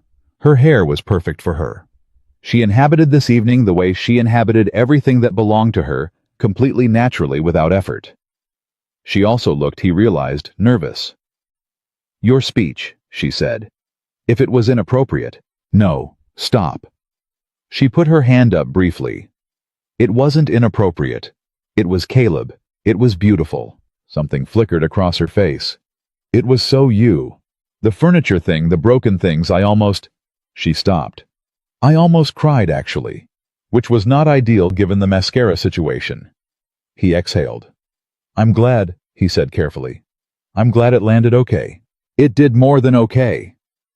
She looked at him directly, and he remembered this about her. She had always been willing to look at hard things directly once she'd decided to look at them. It had taken her time to decide, but once she decided, she never looked away. I owe you an apology. He went still. Lauren, don't. Let me say it. She took a breath. When we ended, I let the story be wrong. Not to be cruel, I want you to understand that. But I was trying to make it easier for myself to leave, and the way I did that was by shading things. The way I talked about you to my family, to my friends. I made it about your ambition, or the money, or the fact that we wanted different things. And those things were real. We did want different things. But the way I told it made you— She stopped again. It made you sound like someone who hadn't tried. And that was wrong. Because you tried. Caleb, you tried so hard in ways I don't think I ever properly saw. And Her voice went briefly unsteady. I'm sorry. He stood with that for a moment. 4 years of that story of Lauren's family and friends, and Sandra's particular disapproval, knowing it was there, knowing it was the version they had, and he had no way to change it. 4 years of carrying the weight of someone else's narration of who he was. And here at table 14's distance from the wedding stage on Lauren's wedding night, she was handing it back to him. You were a good husband, Lauren said. You were not the right husband for me. And I know that distinction matters, and I should have protected it better than I did. He looked at her for a long time. Thank you, he said. That matters. More than I'd realized it would. I know. She wiped quickly and efficiently at the corner of one eye. I practiced that in the mirror about 12 times. He almost laughed. How did the practice go? Better, actually. I was cleaner about it in the mirror. You were clean enough. She looked at him with something that had warmth in it, and distance in it, and grief in it, and release all at once, all genuine. Are you okay? She said. Actually. Yeah. He meant it. Yeah, I actually am. Lily. She's extraordinary. She timed me this morning when I was taking too long to get ready. Lauren smiled, a real one, involuntary, the one he remembered. That sounds exactly right. She told me to wear the blue tie. She's always had better taste than you. She got it from somewhere. Lauren's smile softened into something else. She got it from you. Your taste is fine. You just don't trust it. She glanced across the room toward table 14, toward Maya, who was in conversation with the bolo tie man and appeared to be genuinely engaged by whatever he was saying. Who is she? Her name is Maya. She organized your flowers. I know she organized my flowers. I mean... She stopped, looked at him with the focus of someone trying to read something accurately. I mean, is she important? He looked across the room at Maya, her hands moving as she talked, the escaped tendrils of hair around her face, the way she leaned forward slightly when she was interested in something. I met her 3 hours ago. That's not what I asked. He looked back at Lauren. I don't know yet, he said honestly. Lauren held his gaze for a moment, and what moved through her eyes was not jealousy. There was no jealousy there, and he knew her well enough to be sure of that, but something more like wistfulness. The particular feeling of watching someone step into a possibility. She was watching you the whole time you were up there, Lauren said. During the speech, she wasn't watching you the way the rest of the room was. She was watching you like she... Lauren paused. Like she was making sure you were okay. He didn't say anything. Lauren straightened slightly, the composure reassembling itself, and she said, Well, be good to her if it turns into something. You know how to be good to people, Caleb. You always did. You just need someone who can see it. She leaned forward and pressed a quick light kiss to his cheek. And then she walked back to the center of the room, back to her husband, back to her wedding, back to the life she had built and chosen. And Caleb stood by the window for a moment, with his hand not quite at his face, not touching where she'd kissed him, just aware of it. He breathed. He thought Lily was right. Both reasons. And now I know which one was true. He walked back to table 14. Maya looked up when he sat down. How was that? She said. No edge to it. Just the question. Necessary, he said. Long overdue. He reached for his water glass. She apologized. Maya was quiet. For real, she said after a moment. For real. He thought about how to say it. She gave me back something I hadn't realized I was still waiting for. What was it? The true version, he said, of who I was when we were married. She'd been carrying the wrong one, and tonight she handed me the right one. He looked at the table. I think I needed that more than I needed to come here for any other reason. Maya watched him carefully. Caleb. Yeah. Are you actually okay? Not the performance. Actually. He looked at her, and he thought about what it meant that this woman who had been a stranger 4 hours ago, who he had offered an empty chair to, with words that came out before he could stop them, had already learned the difference between his performance and his actual state. Had already made that distinction clearly enough to name it. Yeah, he said. I actually am. She nodded. She believed him. Good. She reached for her wine glass, the one she'd been not drinking from all evening, and this time she actually took a sip. She made a small face. This is warm. It's been sitting there for 2 hours. I keep not drinking it. I noticed. I don't drink at events where I feel like I might need to be sharp. And are you still feeling like you might need to be sharp? She considered him over the top of the glass. Less so than when I arrived. She set the glass down. You know what I mean by that? I think so. They sat with that for a moment, both knowing what was meant, neither rushing to turn it into something more definite than it was. He appreciated that about her. She didn't push things toward conclusions. She let them be what they were at the size they were. Can I tell you something? He said. You have been telling me things all night. One more. Go ahead. He looked at the table, then up at her. I drove 2.5 hours a day, convinced that the only thing I was going to get from this evening was proof that I was finished grieving something. That the whole point was just... He gestured vaguely. Checking a box, closing the loop, going home. And I checked the box, I closed the loop. He paused. But that's not the thing I'm going to remember about tonight. She held his gaze and didn't help him finish it, and didn't need him to. The band had shifted again, something slow and steady, the kind of song that had been old when their parents were young. At the table, the bolo tie man had fallen into a comfortable quiet. The teenager was actually watching the dance floor with something approaching genuine interest. The textile historian had found a piece of paper from somewhere and appeared to be sketching something. There's a bench outside, Maya said. I saw it when I came in, one of those stone ones near the garden. I was thinking about getting some air. He looked at her. Yeah, he said. Yeah.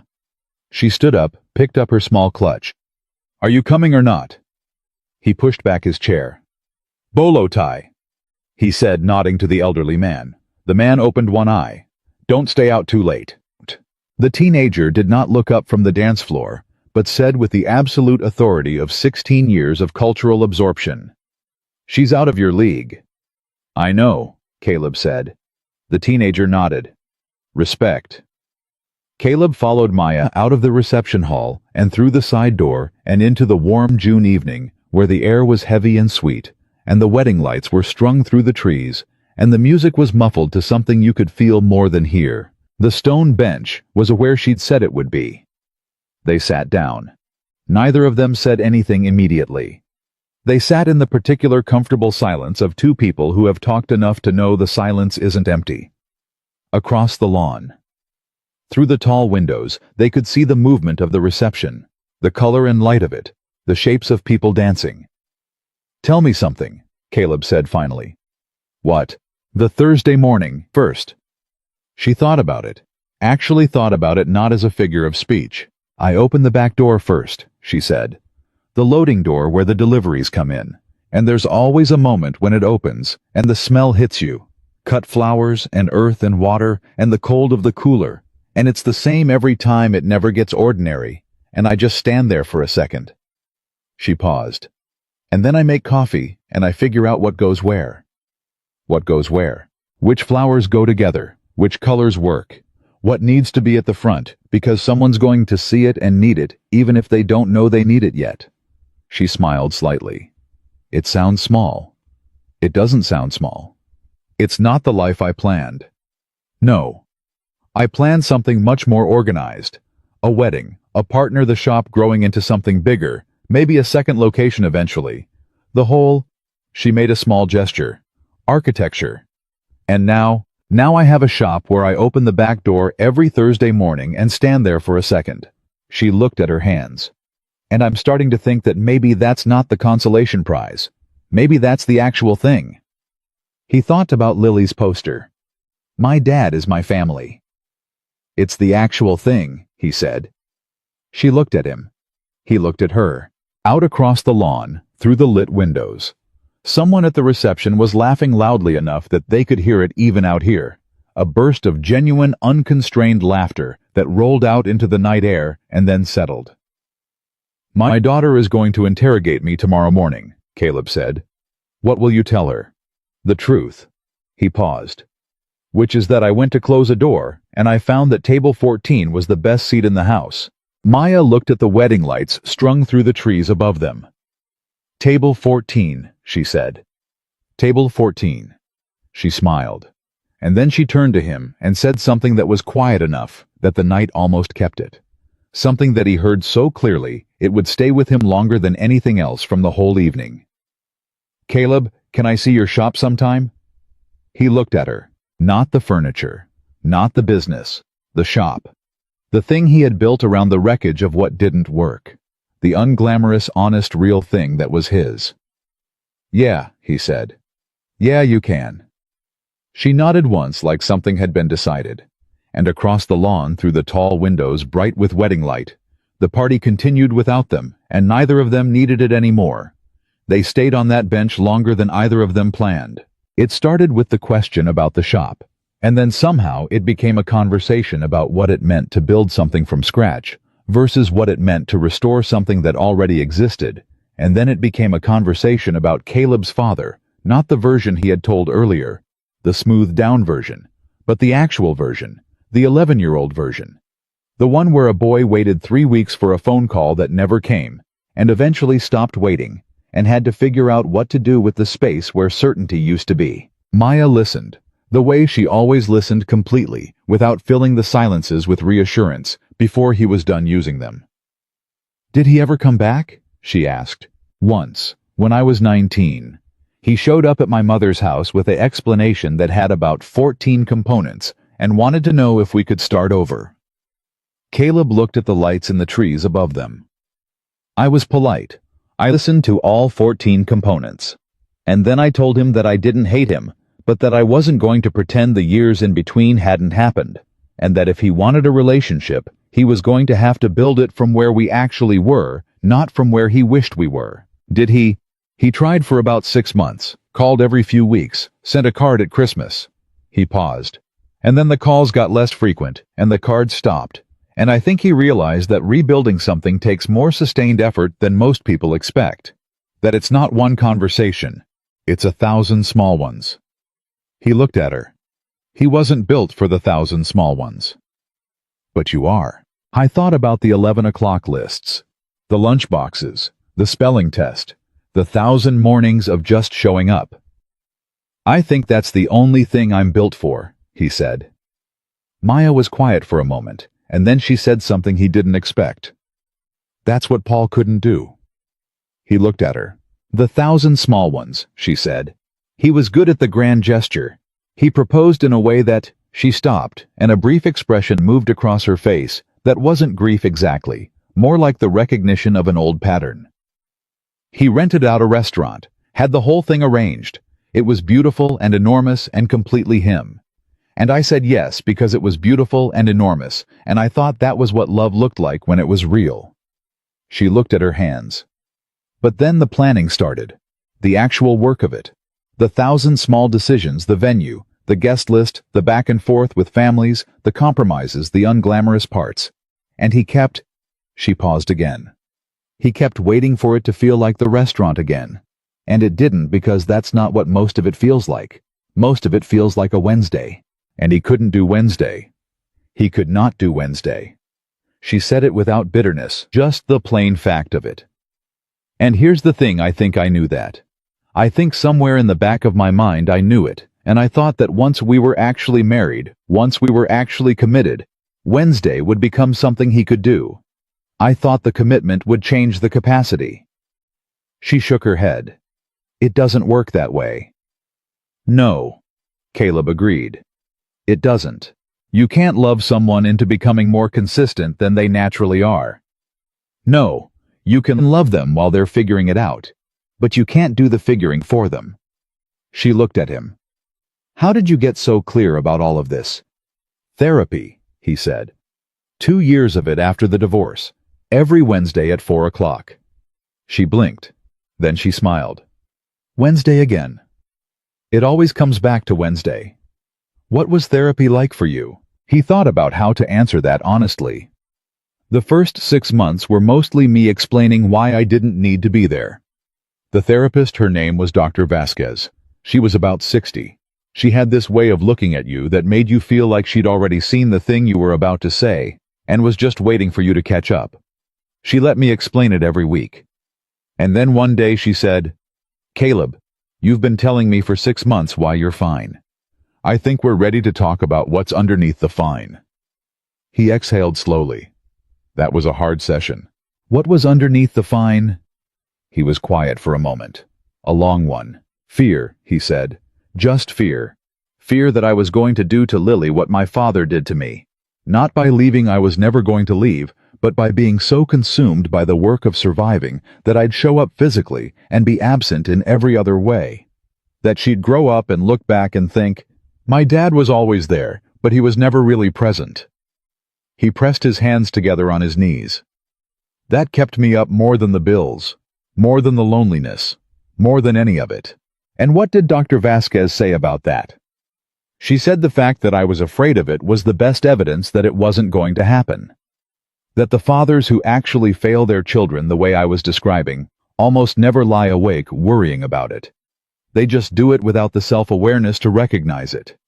He paused. She also said that Lily was going to be fine because I clearly adored her in the most embarrassingly obvious way she had ever seen in a parent. Her words.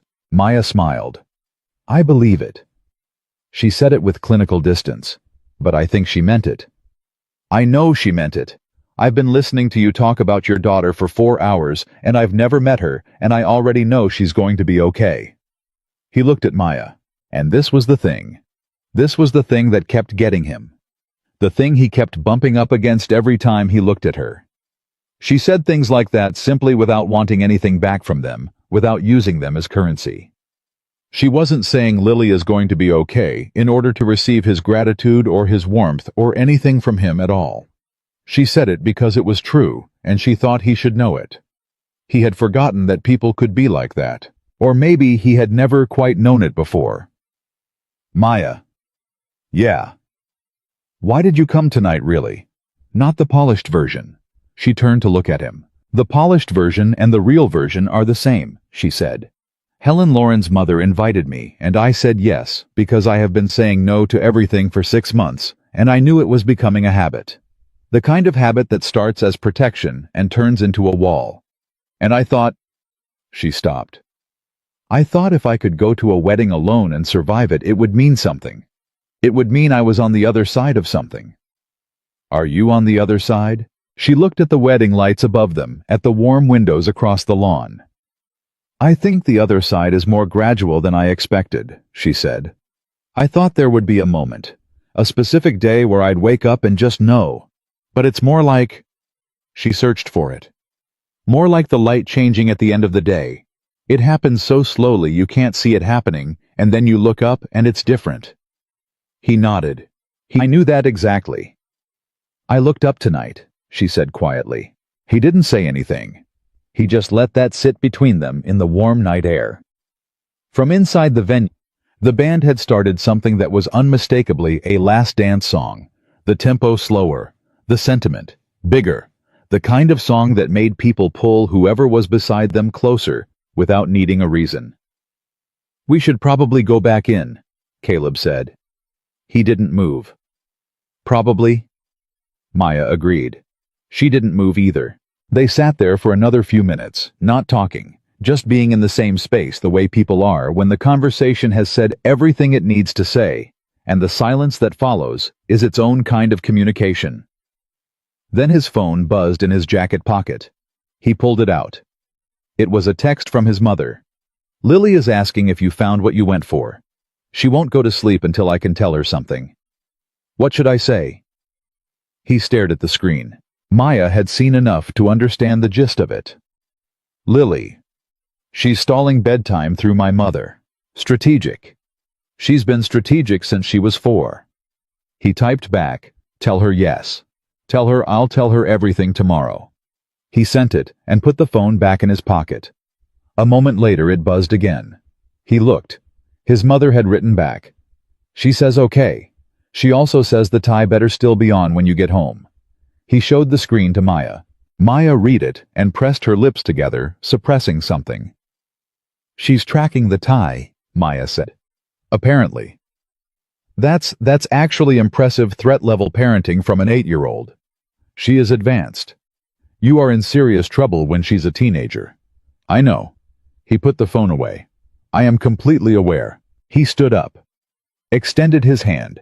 Not the way you extend it to help someone, just the way you extend it when you're moving from one place to another, and you don't particularly want to move without the other person.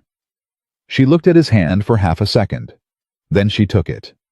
They walked back toward the venue, like that, her hand in his, easy, uncomplicated, not making anything of it, and not pretending it wasn't there. At the door. She let go, and he held it open for her, and they went back into the noise, and the light, and the last movements of the evening. Table 14 was mostly empty now. The bolo tie man was on the dance floor, moving with the slow but genuine competence of someone who had danced at a lot of weddings over a long life. The teenager was on his phone again, but had migrated to a spot nearer the music. The textile historian had vanished entirely. They sat back down. The band played the last song through, and then there was a final toast. The groom's father, brief and warm, and then the lights shifted slightly, the signal that the evening was beginning its end. People started saying goodbyes. Caleb watched Lauren and Daniel moving through the crowd, receiving embraces, accepting thanks, moving with the grace of people at the center of something they had planned for a long time. They would be going somewhere tonight, a hotel probably, and then some trip that Caleb didn't know the details of. They would begin the next part. He didn't feel anything complicated about that. He felt something that was close to simple. He felt finished.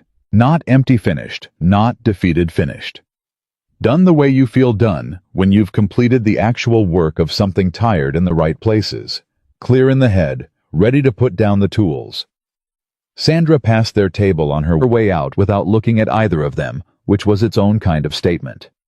Julie, following behind her, caught Caleb's eye and gave him a small, genuine smile and a slight nod that communicated more clearly than a conversation would have. He nodded back. Maya was gathering her clutch, checking that she had everything. "Are you driving back tonight?" he asked. "I'm staying in Charleston. I have a room at a place downtown. I wasn't going to drive back to Columbia at midnight." "That's smart. Basic risk assessment." She looked at him. The drive's fine. I've done it tired before." That's not a reassuring argument. "I'll get coffee on the way out of the city." She looked at him for a moment, with the assessing expression, not the suspicious version from early in the evening, but the softer one, the one that had replaced it somewhere around the second course. "Have breakfast with me tomorrow," she said, "before you drive back. There's a place on King Street, it opens at 7, they have actual coffee, not the highway kind. And She paused. "I'm not ready to make this a nice memory of a wedding I attended." He looked at her. "I mean, it is a nice memory," she said quickly. "I just mean I don't want it to be past tense yet." "It's not past tense," he said. "No. Not even close." She held his gaze. 7 o'clock. 7 o'clock. King Street. I'll text you the name. I'll be there. She smiled, not the surprised laugh smile from earlier, not the careful professional smile. This one was quieter, and more certain, the kind of smile that means something you don't put into words because the words would be less than the thing itself. They walked out together. In the parking lot, most of the cars were already gone. The valets were doing their final rounds. The wedding lights in the trees were still on, but the music had stopped, and without the music, the evening felt its age, late, quiet, real. Maya's car was closer, a small white sedan, practical and clean, and they stopped beside it. "Caleb?" "Yeah." The speech. She looked at him directly, the way she'd done from the first moment at the table. The thing about the empty chair, about it waiting for something new. "Yeah." "Did you mean it? Or was it just the right thing to say in the moment?" He thought about the question seriously. I thought about table 14, and the invitation he'd almost thrown away, and his daughter at the doorway at 7:43 in the morning, and the courthouse parking lot, and the 11 o'clock lists, and Dr. Vasquez waiting for him to catch up to the thing she could already see. He thought about a woman with green eyes and a florist's hands, who said things plainly, and stood outside her own door for 45 minutes, and then went in anyway. "Both," he said. "It was the right thing to say. And I meant every word." She nodded once. Like that settled something. She opened her car door, and then she paused with her hand on the frame and looked back at him. "Get coffee before the highway," she said. "Not after." "Yes, ma'am." She gave him a look that was not quite a smile, but adjacent to one. Then she got in her car, and the door closed, and the engine started. He stood in the parking lot and watched the white sedan pull away toward the exit, and he stood there even after the taillights had disappeared around the curve and the parking lot was quiet again. Then he walked to his truck. He sat in the driver's seat without starting it. He looked at the cracked mirror on the passenger side. Same crack, same place, right through the corner where he always checked blind spots. He had been meaning to fix it for about 8 months. Tomorrow, he thought. Or next week. He'd get to it. He started the truck. He pulled out of the parking lot of the Whitmore estate and turned onto the road back toward Charleston, and he drove with the windows down because the night air was warm and heavy and alive in the way that June nights in South Carolina are alive. And somewhere around the first mile, he turned on the radio and found something playing that was old and familiar, and he turned it up. He didn't call his mother. She'd told him Lily was asleep, and she'd been right to tell her. Yes, he'd found what he came for. He'd tell them both the full version tomorrow. He thought about what that full version was. He had come to close a door. He had closed it. Lauren's apology. The true version of the story handed back to him had done something he hadn't known he still needed done. It had lightened something specific. Something he'd been carrying so long he'd stopped registering the weight of it. He had given a speech he hadn't planned to give. He had sat at the worst table in the room and found it to be exactly the right place. He had met a woman who said things plainly and listened with her whole attention and had almost not reopened her shop and had gone in anyway because her neighbor made coffee and asked about the window. He had agreed to breakfast at 7 o'clock on King Street. He drove through the city, found the coffee place open, got the largest size they had, and drove out the other side toward the highway. He thought about Maya's Thursday mornings. He thought about his own version of that, the early hour in the garage before any client pieces arrived, before his phone needed answering, when it was just him and the tools and a piece of something that used to be broken and was becoming less broken under his hands. He had never described that to anyone. He had never thought it was worth describing. It was just work. But it was also the thing he built around. His Thursday morning. How was 40 minutes outside Charleston when his phone buzzed in the cup holder. He glanced at it at a red light. Maya had sent the name of the restaurant on King Street and one more line beneath it. "I'm not performing fine tonight either, for the record. Just so you know." He sat at the red light and read it twice. Then he typed back, "I know. I can tell the difference." He sent it. Then he added, "See you at 7. Sent that too. He put the phone down. The light went green. He drove. I thought about what it meant. What it actually meant that he was driving home from his ex-wife's wedding, feeling against all reasonable expectation, lighter than he had in years. He had gone for closure. He had found that closure was not the dramatic thing he'd always imagined. It was not a scene or a confrontation or a revelation. It was Lauren pressing her lips to his cheek and saying, "You were a good husband, just not the right one for me." And him standing by the window for a moment, being able to believe it for the first time. And it was table 14. It was always going to be table 14. Because the thing about being put in the corner behind the pillar near the kitchen door. Nobody tells you about the worst seat in the room, is that from there, you can see everything. You can see the whole room. You're not performing for anyone because nobody's looking. You can just be exactly what you are. And sometimes exactly what you are is enough for the person sitting in the chair next to you. How was an hour outside of Charleston when he thought of something else Maya had said, back near the beginning, when they were still figuring each other out, when she had looked at him and said, "You have a practiced way of seeming okay when you're not." He had been startled by that. But here was the thing he understood now, driving through the dark with the windows down and the radio low. She hadn't said it to expose him. She'd said it because she recognized it. Because she had the same practice, the same studied, the same careful surface assembled from the materials of someone who had learned that the world responds better to fine than to the real thing. And then they had both over the course of one evening at a table. Nobody wanted put the practiced down. Just set it on the table beside the unused centerpiece and left it there. He thought about what Dr. Vasquez would say about that. She would probably say something quiet and precise that cut directly to the thing the way she always did. She would say something like, "What are you afraid of now?" And he would have to think about it honestly, the way she always made him think about things honestly. And the answer, he realized, was less than before. That was it. Not nothing. He was not a man who had stopped being afraid, and he would not have trusted himself if he had been. But less. Measurably, specifically less.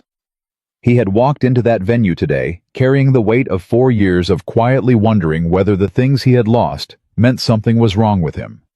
Whether the empty chairs in his life were indictments. He was driving home understanding something different. Empty chairs were not verdicts. They were just space. He passed the town where he and Lauren had gone on their first real date nearly a decade ago. A restaurant that had since become something else, a sports bar, he thought. Or maybe it was closed entirely. He didn't slow down. He just noted it the way you note a landmark on a road you've driven 1,000 times. That's where something started. Not where it ended. Not where he was. Just where it started. He was 30 minutes from home when he thought about tomorrow. 7 o'clock on King Street. He thought about what it would be like to sit across from Maya Collins in the morning in regular daylight without the wedding and the formality and the context of table 14 around them. He wondered if she would be different. He wondered if the honesty would survive the ordinary light of a breakfast table. He thought it probably would, because the thing about people who say things plainly is that they say them plainly in all the lights, not just the flattering ones. He thought about Lily, who would be awake before him, who would be watching the driveway from the window when he pulled up at his mother's house, who would want the full story immediately, despite having no frame of reference for any of it. He thought about what he would tell her. He thought he would tell her most of it, not the Lauren conversation that could wait. That was its own complicated territory that required more careful navigation. But the rest. The table. The speech. The woman who did the flowers and said things without decorating them. He thought Lily would have opinions. He thought she would have very specific, very well-developed opinions delivered without preamble, and that some of them would be correct in ways that would make him slightly uncomfortable. I thought he was looking forward to it. He pulled off the highway and into the familiar roads that led toward his mother's house, where his daughter was asleep in the guest room with the yellow duck pajamas that were too babyish but still worn, and he thought about what she had asked him this morning in the doorway. "Are you going because you still love her, or because you finally don't?" Both, he had told her. And now he knew which one was true. I didn't love Lauren in any way that had a future in it. He loved her the way you love a place you used to live fondly, genuinely, without needing to go back.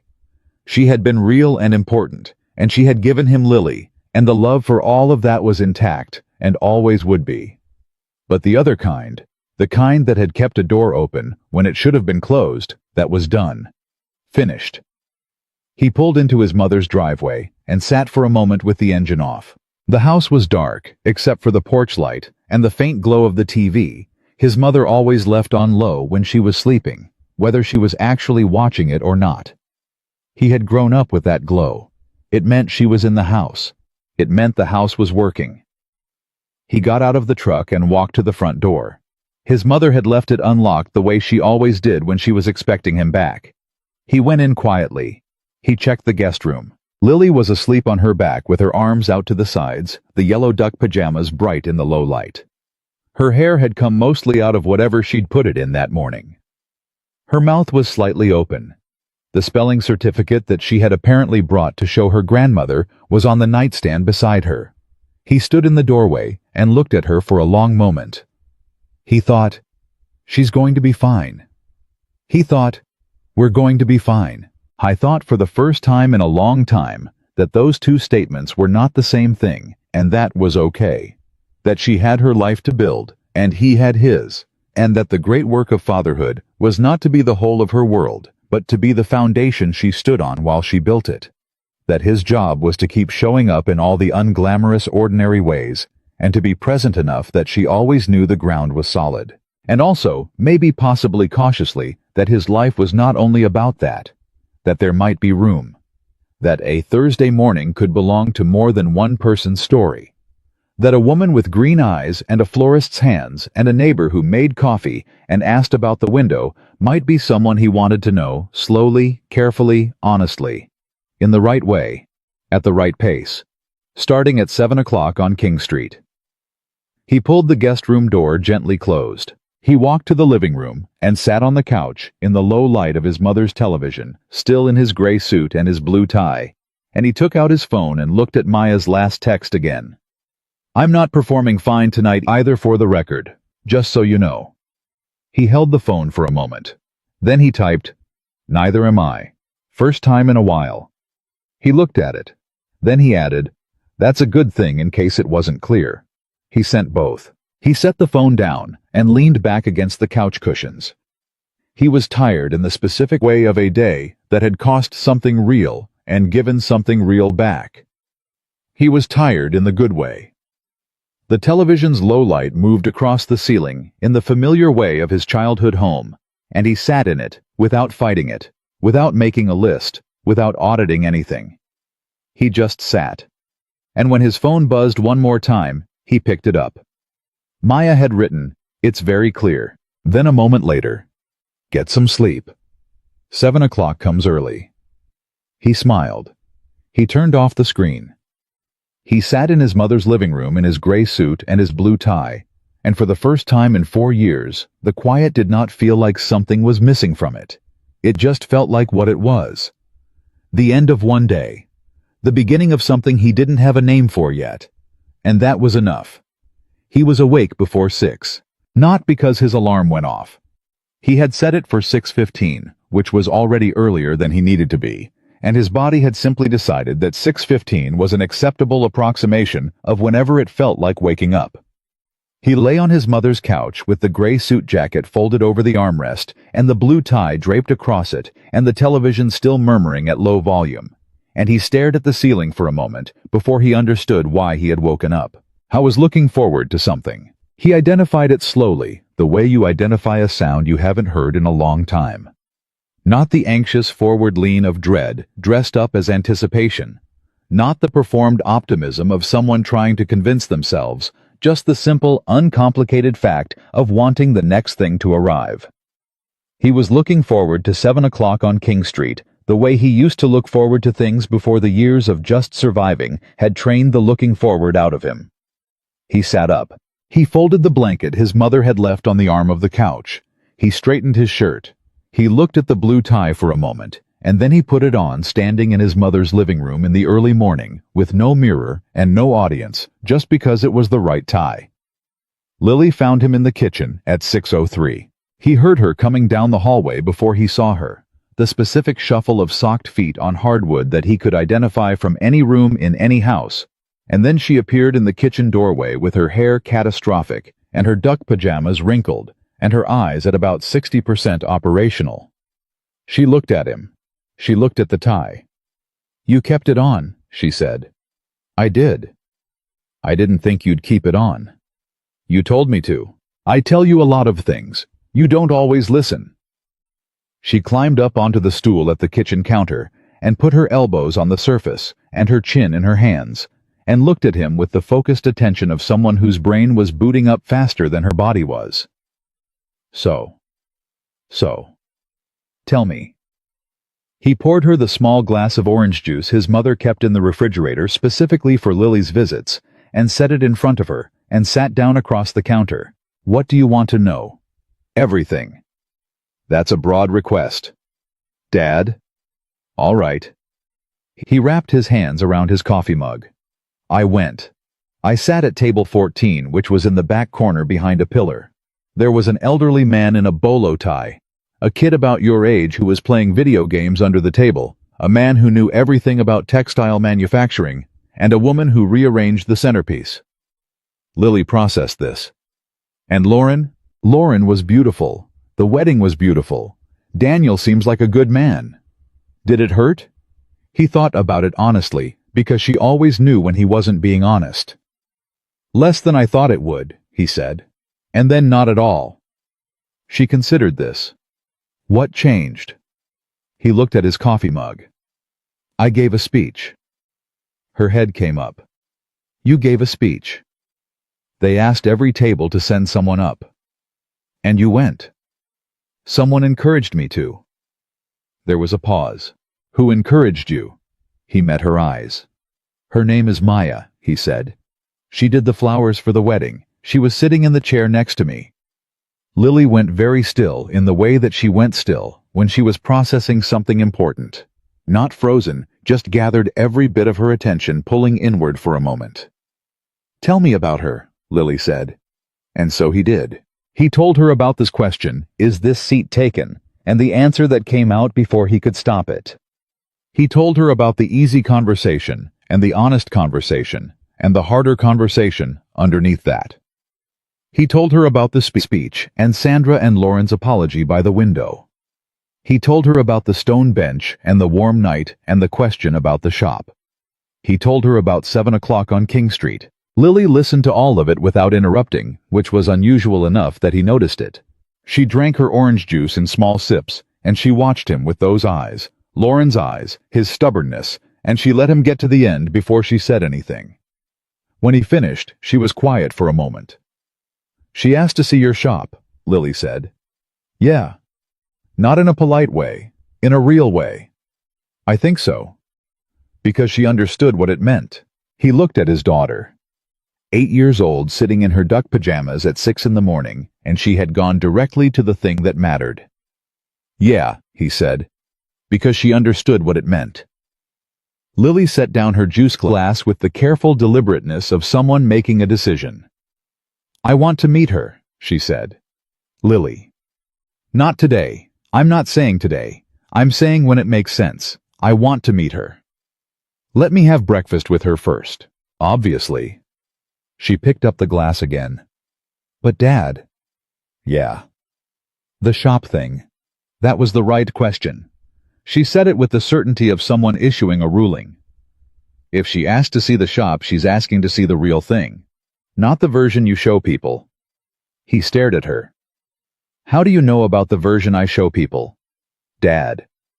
She gave him a look that communicated with great efficiency that she found this question somewhat beneath him. I live with you. He opened his mouth, closed it.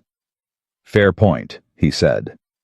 His mother appeared in the kitchen doorway at 6:20 in her robe with the expression of a woman who had heard more of that conversation than she'd intended to, but was not going to pretend otherwise.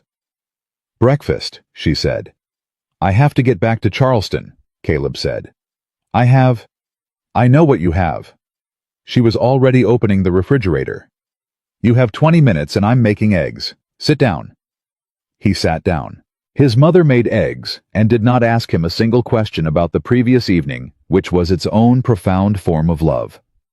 She put the plate in front of him and refilled his coffee and sat across from him and talked to Lily about the spelling championship that was coming up at school, and Caleb ate and listened and felt the specific warmth of being in a kitchen where people knew him completely and required nothing from him except to show up, which he had always been able to do. When he stood to leave, his mother hugged him at the door, long the way she had the morning before. Well, she said into his shoulder. Well, he said. She pulled back and looked at his face. You look different, she said. I'm wearing the same suit. Caleb. He looked at her. 63 years old, gray at her temples, the woman who had held the shape of a family together by sheer steadiness when his father had left the room and never come back. The woman who showed up, every time, without a script. I'm okay, Mom, he said. Actually okay. She pressed her hand to his cheek the same way she had yesterday morning. I know, she said. I can see it. Lily appeared at his elbow. Don't embarrass yourself, she said. That's becoming a theme. It's good advice. It's excellent advice. He bent down and hugged her properly, the kind of hug that she sometimes pretended to be too old for, but always leaned into anyway, and she hugged him back with the fierce total commitment that she brought to everything. Tell me everything tonight, she said into his jacket. Everything. Promise. I promise. She let go. He drove back to Charleston. King Street at 7 o'clock was different from the Whitmore estate at sunset. It was coffee and different weekday, morning different people walking dogs, and opening shops, and carrying cups. Different. The restaurant was small and warm, and smelled like real coffee, and something with butter. And Maya was already there when he arrived, sitting at a table by the window, with her hands around a mug. She had her hair down. During the wedding, she had worn it up with pieces escaping around her face, in a way that seemed biographical, rather than accidental. Now it was just down, simple, natural, and it changed her face slightly, made her look less like she was managing something, and more like she was just here. Just herself. She looked up when he came in. "You're early," she said. He checked his watch. "It's 6:58. "You're early," she said again. "You're earlier. I was already awake." "Me too," she smiled. Not the surprised one or the careful one. The quiet, certain one from the bench. He sat down across from her. The server came immediately, a young woman who had the morning shift energy of someone who genuinely preferred this hour to any other, and Caleb ordered coffee and whatever Maya was having, which turned out to be something involving eggs and toast that he would have ordered anyway. When the server left, they looked at each other across the table in the ordinary morning light. This was the test he knew.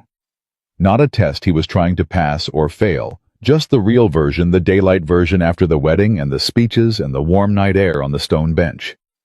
This was what was left when you took all of that away. "How'd you sleep?" he asked. "Better than I expected." "You?" "Couch at my mother's. Better than I expected." "Did Lily interrogate you?" "At 6 in the morning, before I had finished my coffee." Maya's eyes went warm. "What did she say?" "She said she wants to meet you." He watched Maya's face. "Not today." She specified not today. She said when it makes sense. Something moved through Maya's expression. Startlement first, then something softer, something that she didn't try to manage or qualify. She said that. She also told me that asking to see the shop was the right question, because it meant asking to see the real thing. Maya looked down at her coffee mug for a moment. "She's 8, she said. "I know." "She sounds about 40. She'd take that as a compliment. She looked back up at him. "She's right, by the way, about the shop. I wasn't being polite. I want to understand what you've built. I want to see the thing you do with your hands that makes broken things whole again." She said it plainly, no decoration. "Because I think that says something about who you are that's more accurate than anything I could learn from a regular conversation." I thought about his garage, the smell of wood and mineral spirits, the specific satisfying sound of a joint fitting. Correctly, the way a piece of furniture went from a collection of damaged parts to something with integrity again. He thought about the times he had worked on something for weeks, thought it was lost, and then found the angle that made it possible. "When do you want to come?" he said. She looked at him. "Is next weekend too soon?" "No. I could drive up on Saturday. I don't have any deliveries until Sunday afternoon." "Saturday works." "I'd want to see the shop, and—" She stopped, considered. "I'd like to meet Lily, if that's okay, if she'd be okay with it." He thought about Lily at the kitchen counter at 6 in the morning, issuing her rulings in her duck pajamas. "She'd be okay with it," he said. "You're sure? She told me this morning that she wants to meet you. You asking to meet her would probably make her feel like her judgment has been confirmed, which she enjoys." Maya smiled into her coffee. "She sounds like someone I'd like." "She's going to have opinions. I have opinions. We'll be fine." The food arrived, and they ate, and it was easy. In the way that things are easy when the difficult part has already been done, when you've already said the true things, and there's nothing left to protect. They talked about the drive back to Columbia she would make later that morning, and the piece he was working on in the shop, a Victorian writing desk, whose surface had been badly damaged by water, and whose owner was convinced it was beyond saving. "Is it?" Maya asked. "No." He said it with the certainty of someone who has looked at the thing carefully. "The surface is bad, but the bones are solid. Once you strip it down and look at what's actually there, there's a good piece underneath. You just have to be willing to do the work." She looked at him across the table. "You know you're not only talking about the desk." I'm always only talking about the desk. Caleb. I'm mostly talking about the desk. She laughed. He had in one night become something of a connoisseur of her laughter, the different kinds, and what they meant. This one meant she was genuinely happy right now in this moment, without qualification. He filed that away. They finished breakfast and lingered over the last of the coffee, and then she had to go drive the Sunday deliveries to prep for the regular mechanics of her actual life, waiting to resume. They walked out to the street together in the Sunday morning. Her car was around the corner. They walked there slowly. Next Saturday, she said. Next Saturday. Text me your address. I will. She stopped at the corner. She looked up at him with the morning light full on her face, just herself, unhidden everything. She was visible in the ordinary daylight without any assistance from wedding lights and trees. Caleb. Yeah. Thank you, for last night. She said it carefully, meaning it precisely. Not for being kind or for the speech or any specific thing, just for being actually there, for saying the real thing instead of the polished thing. I needed to be in the room with someone who was doing that. He looked at her. He thought about 4 years of being the wrong kind of person in rooms that wanted a different kind of person. 4 years of the cracked mirror and the wrong shoes and the back corner table. I wasn't doing anything deliberate, he said. I just ran out of the other way. I know, that's what I mean. She held his gaze. Running out of the other way is the whole thing. She hugged him, not the tentative hug of a first meeting or the formal hug of a conclusion, but the genuine, unhurried hug of two people who have decided they are going to know each other, who have time, who are not afraid of taking it. He hugged her back. She pulled back and looked at him once directly, and then she turned and walked to her car and got in. He stood on the corner until she pulled away, and then he walked back to his truck and he drove home. The drive was different from the night before. Daytime different, forward different. The highway looked like a beginning instead of a return. He had the radio on something upbeat that he didn't know the name of, but that fit the morning and the windows down, and the coffee from breakfast still warm in him, and he thought about next Saturday. He thought about Lily meeting Maya. He thought about Maya standing in his garage doorway, with the smell of wood and mineral spirits hitting her for the first time, and whether she would understand it immediately, or whether it would take a moment. He thought it would take a moment. He thought she would stand in the doorway and take it in, and then something would settle in her face, the way things settled in her face, when she understood something, and she would step inside. He thought she would step inside. He got home a little before 10. His house was the kind of house that announced itself as a single-parent's house, not neglected but honest, the kind of careful where things were clean and functional, without being perfect. The yard needed mowing. The porch railing had needed painting for 2 seasons. The crack in the passenger mirror of the truck was still there. He pulled into the driveway and sat for a moment. He thought, I'm going to fix the mirror this week, not as a metaphor. Just because it was time, and he'd been meaning to, and there was no particular reason to keep putting it off. He went inside. The house was quiet in the Saturday morning way. Lily wouldn't be back until the afternoon, which gave him a few hours. He changed out of the suit, hung it up, not at the back of the closet this time, just hung it up in the regular place accessible, and he put on his work clothes and went to the garage. The Victorian writing desk was waiting. He had left it mid-process, the surface stripped down to reveal what was underneath, which was exactly what he had predicted. Damage on the top, but the frame and joints and bones in solid recoverable condition. Someone had given up on it too early. Someone had looked at the surface and decided the whole thing was lost without checking what was underneath. He looked at it now and thought about what Maya had said last night. With patience and care, they become beautiful again. He had said that. In the speech. He hadn't been thinking about furniture when he said it. He picked up his tools. He worked for 3 hours straight. The good kind of work, the kind where time moves differently, where the problem in front of you is concrete and manageable and answerable. He worked on the surface carefully, taking it layer by layer, learning the desk's particular history in the way you learn things through your hands. Someone had spilled something on it once long ago. The water damage had gone deep in one corner. But the rest of it was there. Solid and recoverable, and worth the effort.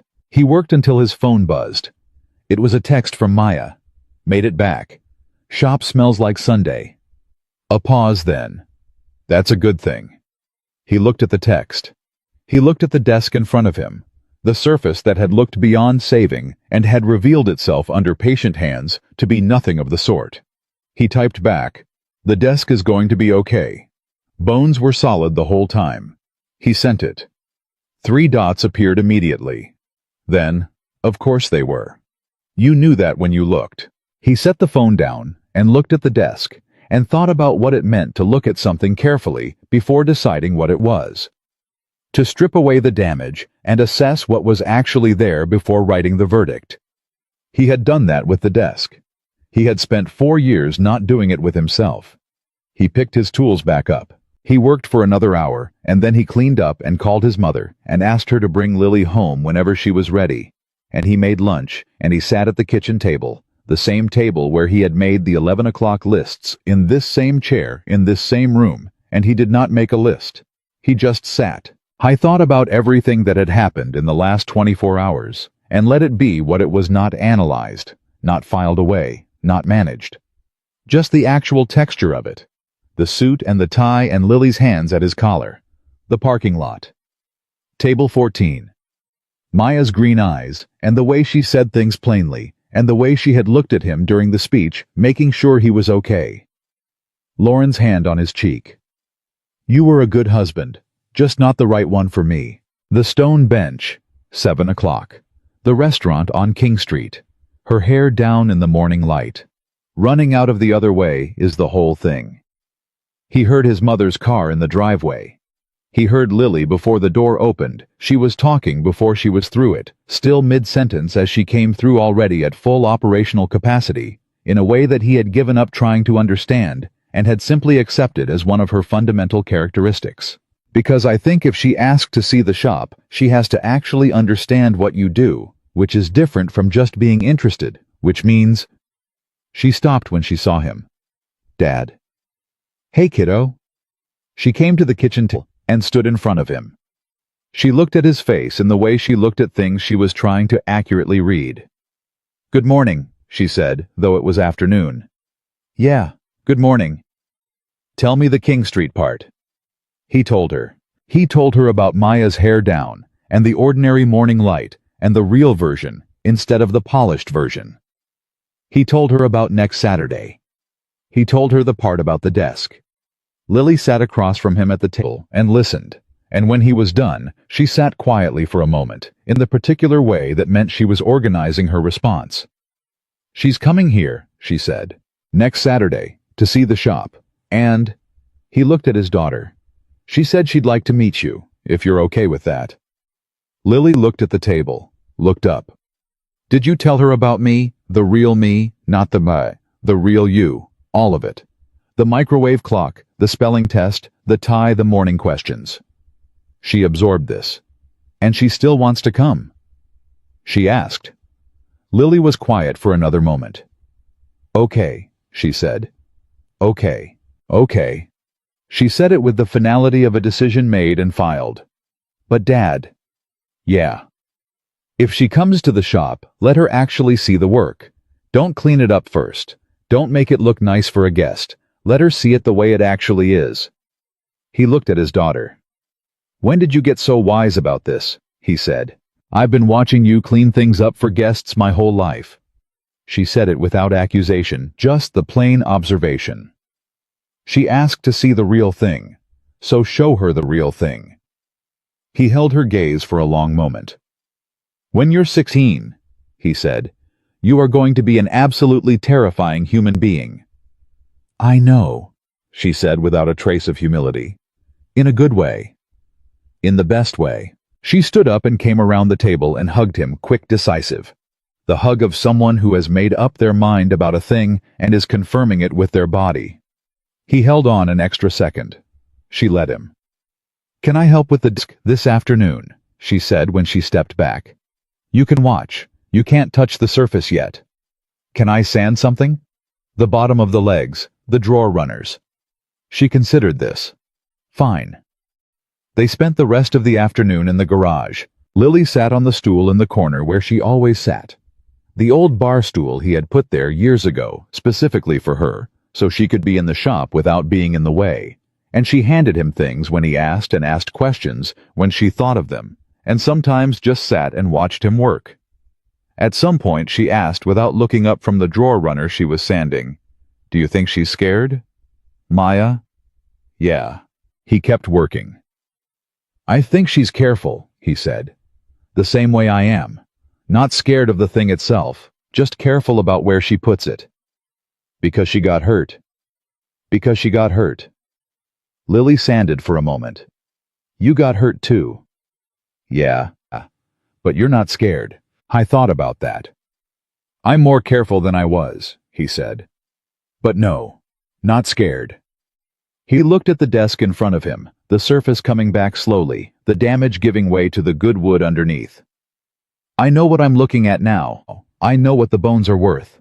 Lily looked up. She looked at him with Lauren's eyes, and his stubbornness, and something that was entirely her own, this specific child who had set her own alarm at 6, and made her own lunch, and timed him on the microwave clock, and tied his tie, and told him not to embarrass himself. This specific child, who was the thing he had built around, who was the reason he knew the floor was solid, who had drawn him in the center of a first-grade poster, and written, "My dad is my family," without hesitation or qualification, or the awareness that it might be the truest thing anyone had ever said about who he was. "I think next Saturday is going to be good," she said. He looked at his daughter. "Yeah," he said. "Me too." She went back to the drawer runner. He went back to the desk. The garage filled with the sounds of work. The careful sounds, the patient sounds, the sounds of someone who knows that the good things take time, and that time spent well is not time lost. Outside, the afternoon was doing what June afternoons do in South Carolina, slow and heavy and generous with light. And inside the garage, a man and his daughter worked on something that had looked beyond saving, until someone looked at it carefully and found the bones were solid. A week later, on a Saturday morning that smelled like early summer, a small white sedan pulled into his driveway. Caleb was in the garage when he heard it. He straightened up, wiped his hands on his work cloth, and walked to the garage door. Maya got out of the car. She was in ordinary Saturday clothes. Jeans, a faded blue shirt, her hair back, but less formally than the wedding. She had a coffee cup in one hand, and she was looking at the house, at the yard, at the garage with its door open and the light spilling out, and she had an expression he recognized by now. She was taking in the real thing. He walked out to meet her. "You found it," he said.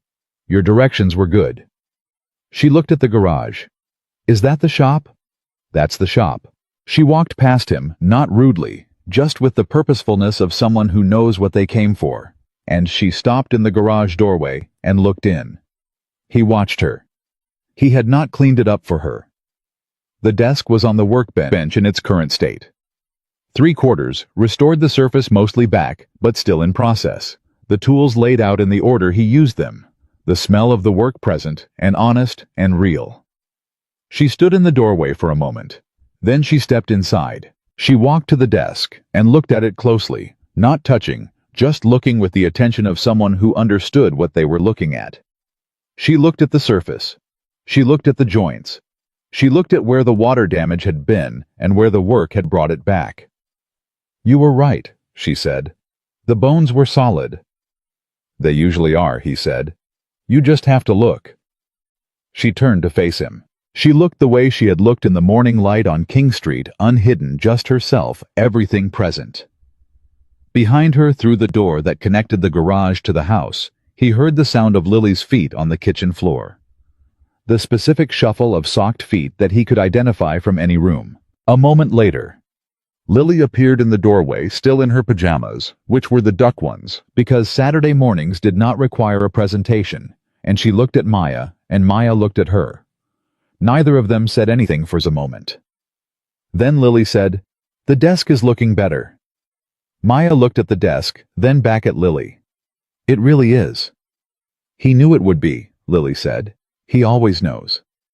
"I believe it," Maya said. Lily looked at Maya with the focused assessment of a person who has been thinking about this meeting for a week and is now conducting the actual evaluation. "He said you understand what the shop means," Lily said. "I think so," Maya said carefully. "I'm still learning." Lily considered this answer. "That's the right answer," she said finally. "The wrong answer would be pretending you already know." Maya held the 8-year-old's gaze with the seriousness it deserved. "I figured." Lily looked at her father. She looked back at Maya. Something passed through her expression, not the verdict she'd been delivering all week, something quieter and more final than that. "I'll make coffee," she said. She disappeared back through the door. Caleb looked at Maya. Maya looked at him. "She's going to be terrifying when she's 16, Maya said quietly. "In a good way. In the absolute best way." He looked at the desk on his workbench, the patient work of it, the slow coming back of something that had looked lost. He thought about what his mother had said yesterday when he called her. "You look different," she had said. "I can hear it. It's the same voice, Mom. Caleb, I can hear it." He thought she was right. I thought something had been set down. Not all the weight, never all of it, and he wouldn't have trusted a version of himself that claimed otherwise. But the specific weight of believing that the empty chairs meant something was wrong with him. That belief had been carrying him like cargo for 4 years, and somewhere between the courthouse parking lot and Table 14 and a stone bench and King Street and this garage on a Saturday morning, he had set it down. He reached for his work cloth and hung it on its hook. "Come on," he said to Maya. "Lily makes good coffee. She's 8. She's been making coffee since she was 7. I stopped trying to talk her out of it around month 3. Maya shook her head smiling and followed him through the door. In the kitchen, Lily was standing at the counter operating the coffee maker with the focused competence of someone who had never found this remarkable. She had apparently also decided between the garage and the kitchen to put on real clothes, which Caleb noted without comment. Maya sat at the kitchen table. Lily put 3 mugs on the counter. Caleb sat across from Maya. And in the kitchen, where he had made the 11 o'clock lists at the table, where he had sat alone for 4 years, doing the math of surviving in the house, where one person had become 2 people who figured things out together. The coffee maker finished its cycle, and Lily carried the mugs to the table one at a time with great seriousness, and she sat down in her chair, and the 3 of them were simply there together in the ordinary Saturday morning. Nobody said anything important. Nobody needed to. The important things had been said at a table nobody wanted on a stone bench under wedding lights in a parking lot in the early evening, in a restaurant on King Street in the morning light, in a garage that smelled like wood and honest work.